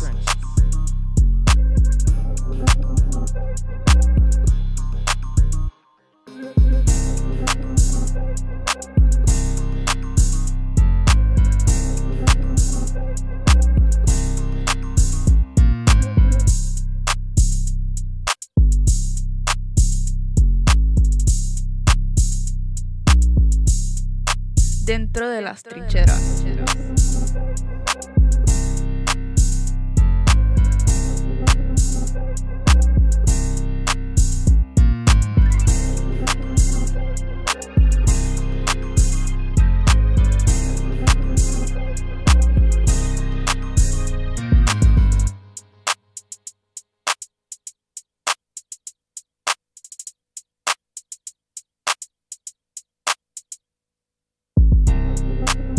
Inside the trenches.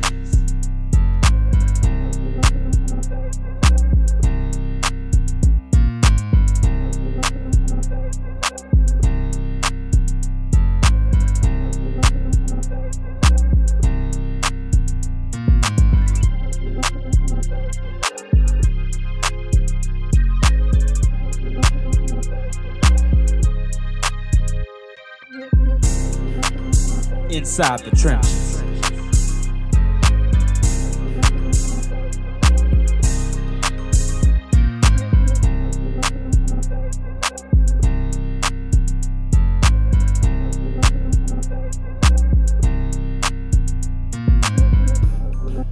Dentro de las trincheras.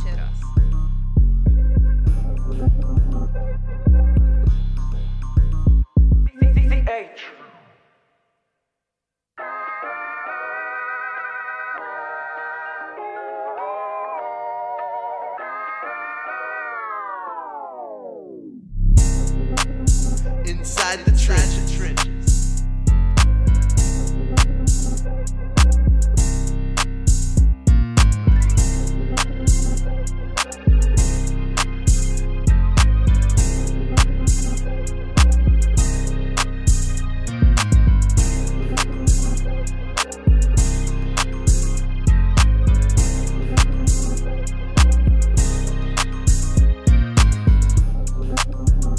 Inside the trenches.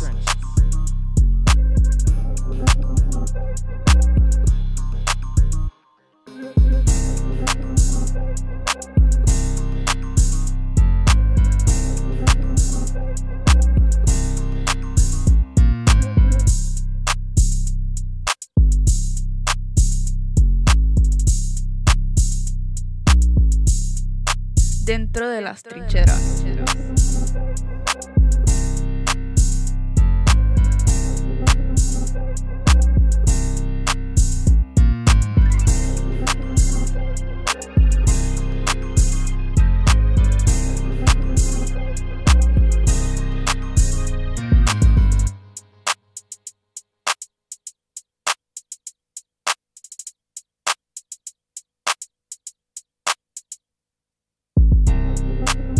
Inside the trenches.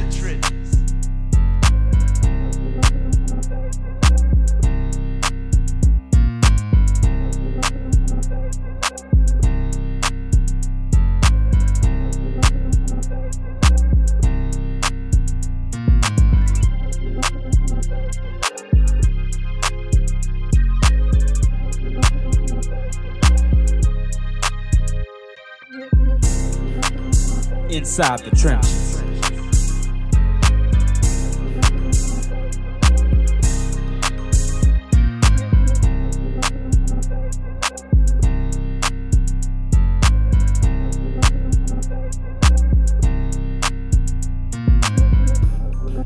Dentro de las trincheras.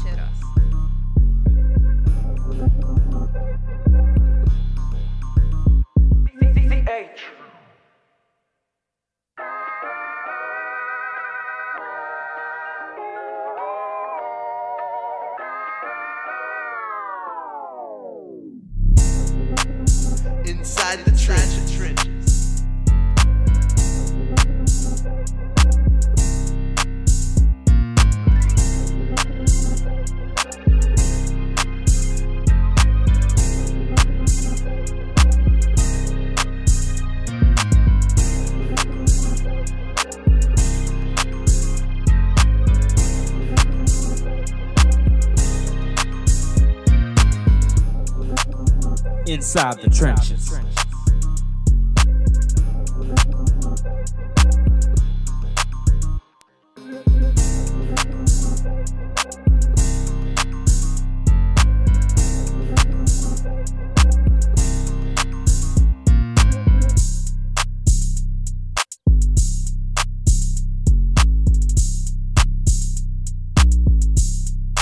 Dentro de las trincheras.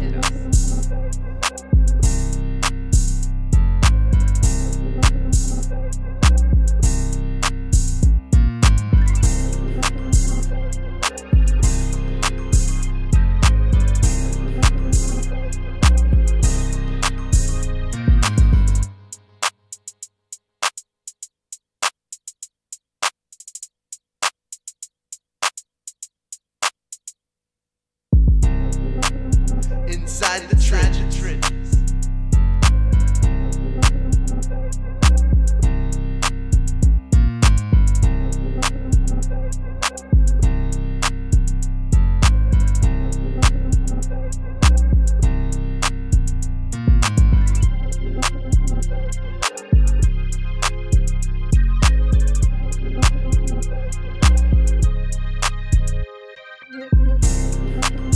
Inside the trenches.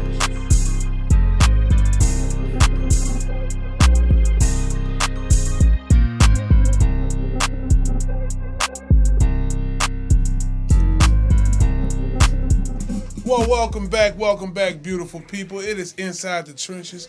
And just like that, time flies. This is our last segment of the night, baby. Big ups to our guests for coming through. I'm talking about an all-star roster tonight. We were joined by Alpha Payton Jr. If you happen to miss that interview, feel free to go back to ESPN Live, and you can ESPN Baton Rouge Live, or you can check it out on our Inside the Trenches page in a couple of, maybe a day or two. And big ups to the legendary Ro Brown, man. That was a really great interview. Do yourself a treat. Go back and check that interview out. Lots of history. Man's been covering sports and kicking down doors here in the area for almost 50 years. So it was a huge blessing to have him on. And be sure to check out him and Lil Chris and Ken Trahan and all the folks getting ready to hit high school football. The originals coming back around. I can't wait, man. Can't wait. Definitely. I'm excited about it. All right, fellas, I just want to have a casual conversation with y'all about football, sports, across the board in the NFL, and we're going to also look at some NFL lines to wrap up here. All right. We brought this up a couple weeks ago. What coach, I almost want to use the word hot seat. If y'all had to pick one coach in the NFL, head coach that is, that's under a lot of pressure, like, man, you got to win this year or your job could be at jeopardy. Little Chris, we'll start with you first. You have anybody in mind, any coach in mind? All right, any coach in mind? I will say, I think one of them for sure would be Zach Taylor for the Cincinnati Bengals. Yeah. I mean, if you miss the playoffs once again for what it would be now 3 straight years or 4 straight years, because they haven't been. I don't think they've been to the playoffs since 2022. Since Jamar Chase, I think. No, I think they went his second year. Yeah, that was the second year. Okay. Well, they went to the Super Bowl his first year. Yeah. And they went to the championship game his second year. That's correct. So since then, I don't think they had made the playoffs. If you miss the playoffs again with, Joe Burrow, T. Higgins, Jamar Chase, and that talented offense you got, you got to do something on that defensive side of the ball. And they brung in talent defensively, with Dexter Lawrence and all them boys. So I think the Bengals should at least make the playoffs this year. And if they don't, I think he's for sure going to be in the hot seat. CL, talk to me. Is any coach in particular across the NFL, we got 32 teams, any coach on the hot seat, like they got to win, it's important that they're productive and get it done this year, or they in trouble? Yeah, first of all, I want to second Ro Brown. Great pants, brother. I really... Thank you. Fire, I think we all know who wins best dress every day, but I enjoy that. Thank you, brother. Thank you for bringing that to the show. It's easy for me. It's Todd Bowles of the Tampa Bay Buccaneers. Oh, yeah. Oh, man. Last year, they did not make the playoffs. They're in a contract dispute with Baker. So they might decide, upper management might decide to go in a whole nother direction next year, especially if they don't figure out the Baker Mayfield situation, especially if Todd Bowles does not make the playoffs again, especially if they're not good all around. They might be looking for a new quarterback. They might be looking for a new direction. Maybe this might be the chance that Eric Bieniemy has. And I'm not trying to break any news, but this might be the chance that Eric Bieniemy has to finally be a head coach in this league. But I think Todd Bowles is definitely on the hot seat because there's a lot of discourse going on in Tampa Bay offensively. And we understand he's a defensive coach. They want to probably losing to Mike Evans. Godwin is kind of on a sham now. We understand Ibuka is the star, but he hit the wall during his rookie year, and then he started getting the attention in the coverage. So they kind of flopped at the end of the year. Yeah, for and sure. I actually thought they were going to fire him this offseason, but they stuck with him, and I believe he's on the hot seat for this year coming up. For sure. I'm going to actually mention my old coach. He was actually the assistant head coach of the defensive line for the Seattle Seahawks. He was my coach for the Seattle Seahawks, right? Dan Quinn. He's now Washington Commanders. You got Jaden Daniels. Obviously, Jaden was injured a little bit last season. But you have probably one of the more elusive quarterbacks in this class. Not to mention Caleb Williams is doing this thing too. But Jaden with his explosiveness, your defense is shaped up. Y'all did exceptionally well in the draft. I feel like he has enough tools. And then hopefully for him, Philly isn't Philly, right?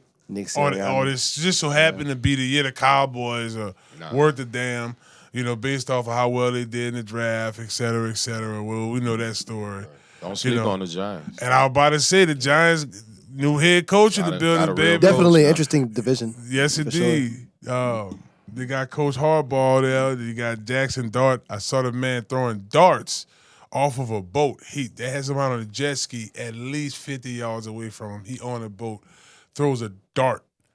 I mean, a dime on point. So, yeah, that team ain't nothing to be that team is serious. That's not a team you want to overlook.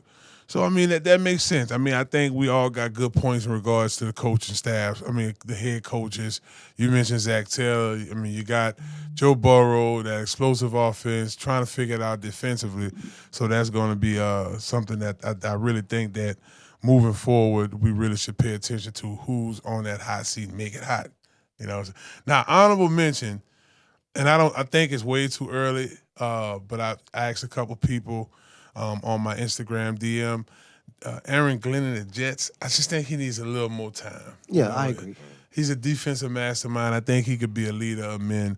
So I think he just really need a little bit more time. Yeah, and you know, speaking of Coach Glenn, obviously I have a personal relationship with Coach Glenn, former defensive backs coach here in New Orleans. And you understand the Jets has been a dumpster fire for over 20 years. Mm-hmm. We understand that Coach has done everything he could in his power with one arm tied behind his back. Remember when they brought back Fields, and I was like, there's no way Fields is going to be a good quarterback. But he's worked with what he's had. So he's brought in the Mario Davis to help quarterback that defense and get guys lined up because we know the Jets lack in defense. Now, offensively, they do have Geno. Geno has always been a solid quarterback. I agree. But what help are we going to give Geno? What help are we going to give Geno to help Coach Glenn? And I think the problem with the Jets is it's continuity. They're always switching out. They're always having guys. It's always been a revolving door at the Jets. If they keep Coach Glenn and they keep the surrounding pieces, they can only get better. If they're bad this year, they can go in the draft possibly drafting the top quarterback. Y'all know I'm not about to say his name because I don't think he's the top quarterback. I know exactly who you're talking about. His name. They got some other names, too. Exactly, because I'm not saying his name. So, you know, maybe they can get a head start on a Jeremiah Smith and putting him across from Wilson, and now they have a wide receiver tandem, someone that actually – because right now they're just going to double team. They're going to double team Wilson the whole time. So if they get that head start on Smith next year, they might have something they could put together. But continuity is the most important thing they need for the New York Jets. And I mean, they got David Bailey, defensive end, out of Texas Tech. He was a big acquisition for them. They let Williams go though. They let Williams go. They couldn't keep them all. Right. We got about two more questions here, two more talking points here. If y'all just tune in to Inside the Trenches, baby, we've been rolling. Y'all be sure to check out our first two segments, Off the Chain, Alfred Payton Jr., NBA free agent, and we also had Ro Brown join us for the show.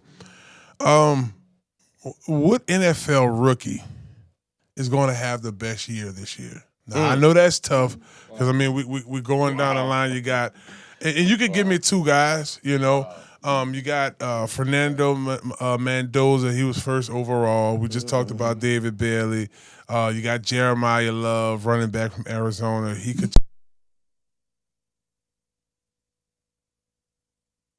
I'll start it off since I have a list right here in front of me. I'm going – and this – look, I hope the Saints have a great year this year, but we got to see these dudes twice. And it's the team you talk about. You talk about the head coach. I'm talking about Ruben Bain.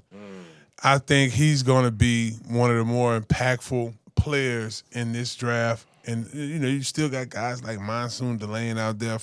They drafted Mendoza first overall for a reason. We saw what he could do. I mean, there's definitely some ballers out there. Peter Woods from Clemson, he went first round to the Kansas City Chiefs. You know, they're beefing up their defensive line. See, I'm going to come to you first. Any rookie stands out to you this year has a big-time year? I got another guy, too, but I want to get y'all guy. Y'all might say my guy. Well, the crazy part about it is I think Jordan Tyson. There we go. There we go. Is primed to have an amazing year. Never forget that Chris Olave had a second-team All-Pro year with 100 receptions and 1,100 yards receiving with 9 touchdowns. He made this year's NFL top 100 players. He was ranked in the top 11. He was number 11 as best wide receiver in the NFL. And, of course, so with him being on the other side of Tyson, there's no more double-teaming Olave. So now Tyson will have to prove himself, but he'll have the catches to actually do it. But believe it or not, to me, the steal of the draft is Oscar Delp from Georgia. Absolutely. The Saints tight end. And I'm not trying to be a homer right now, guys. It's literally setting up to be that way. Because what you have so many targets here in New Orleans, who's gonna pay attention to a late round tight end as we position ourselves and run 13 personnel here in New Orleans this year? And I think he's gonna get stuck on some one-on-one matchups with some guys that are not realizing how fast he is, how physical he is, and how good his hands are. So I would definitely say Jordan Tyson in the honorable mention, the steal of the draft, Oscar Delp. Okay, I'm with that. Oscar went, what, third round? We got him in the second, third round. Oh, no. We got Delp in what, Chris? Fourth round? Fourth round, yeah, that's a steal, I think. Yeah. And I was actually talking about Oscar Delp, Chris, where you're pulling up your guy the other day to my Concord sports students. Don't sleep on the blocking tight end. Oh, yeah. No. That's what everybody forget about. Tight end, yeah. Right. Especially the type of offense that Kellen Moore is running this year, you're going to need a guy that has the for sure hand and can Sneak block. out. You Yeah, gonna you need a sneak out. blocker, bro. I thought we were going to go with, a more athletic tight end. They had a lot in the draft, but now I like our option, our choice. Man, I'm gonna give y'all one on offense, one on defense. All right, I like it. On offense, I'm gonna go with Jeremiah Love. All And I right, say okay. Jeremiah Love because I just think he's gonna have a great year. I love the Cardinals offense. I do as well. I love Trey McBride. I love Marvin Harrison Jr. I love Wilson. He's still, and they still have James Conner out the backfield as well to help him out. So I think with the surrounding cast that he has around him, I think Jeremiah Love is going to have a great year in Arizona. He might even be a 1,000-yard back. Ooh. We'll see. Hot take. Rookie offensive player of the year, huh? And then for defense, I got to go with my LSU Tiger, man, Masoon Delane. That's what I was looking. I think he's going to be a shutdown corner, day one shutdown corner immediately. Just kind of like how Marcus Peters was for Kansas City, years ago. I think Masoon Delaney, he's going to provide that same shutdown corner energy. I say he at least gets like 4 or 5 interceptions this year. We'll see. I think he's a great cornerback as well. So I'm going to say for defense, Masoon Delane, and for offense, I'll go with Jeremiah Love. I mean, that's definitely what I was thinking. I was thinking about Monsoon Delane, just seeing him at LSU this last year and how he was shutting some of the top receivers down in the SEC. Noted that this kid's going to go out there, I'm pretty sure, on the opposite side of the ball, Patrick Mahomes going to be glad he has or continue to have lockdown corners. So, yeah, I thought that was pretty interesting. Man, y'all, this was a pretty dope show. I ain't going to lie to you. I love nights like this when we have guests over. Right. Remember, y'all be sure to check us out every week, every Monday, 8:30. I said 8:30. We usually wrap at about 8:30, but we start at 6:30. Yeah, right. Tonight, like a dog. 8:30 on the dot. We'll probably be wrapping tonight. But I do appreciate, again, all of the guests for coming on the show. Yeah. Big ups to my homie Alfred Payton Jr. Y'all be sure to go check out his clothing line as well.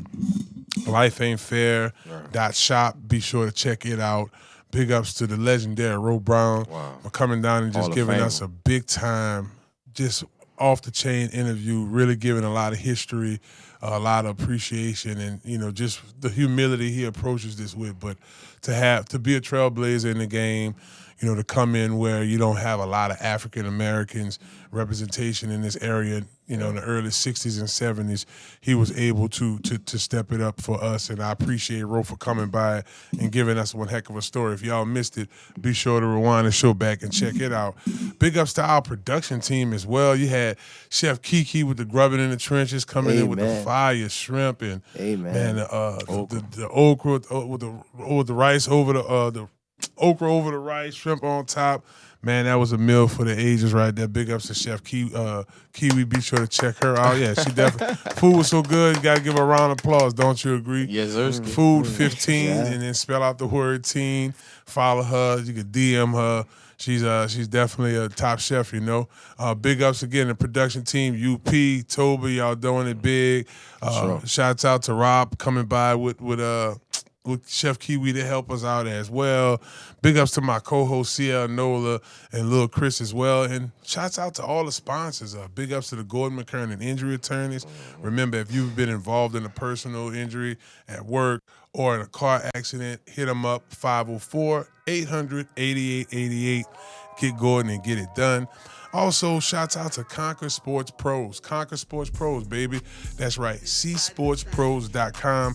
Y'all check us out if y'all are looking for assistance with recruiting.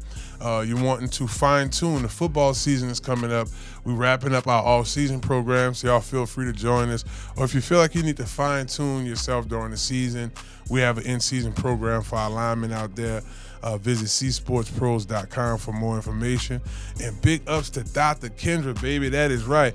She would have loved this meal here today. She had the nice thin rice for us. You know what I'm talking about? The okra, Dr. Kendra. Amen. I know it wasn't a lot of fried shrimp, but we had that good green okra and it was good. But you know what I'm going to do, Dr. Kendra? I'm going to definitely take my still body in the morning along with my Zemp for Life, and I think y'all should do the same. Visit stillbody.org. If you want some nice natural products to curb your appetite, have you looking good, be sure to hit up Dr. Kendra and let her know that you heard about us right here on Inside the Trenches. Well, y'all, that's it, baby. Nice show tonight. Y'all be sure to enjoy y'all's week. Hit us up. Y'all be checking our subscription page out. Check our Instagram out at BigFave504. Inside the Trenches, CL _ NOLA and Lil Chris 3K. Be sure to check him out as well for all the ladies on Inside the Trenches. Peace out, baby. Y'all have a good week. Hello, somebody. It's Inside the Trenches on ESPN Baton Rouge. Inside the trenches.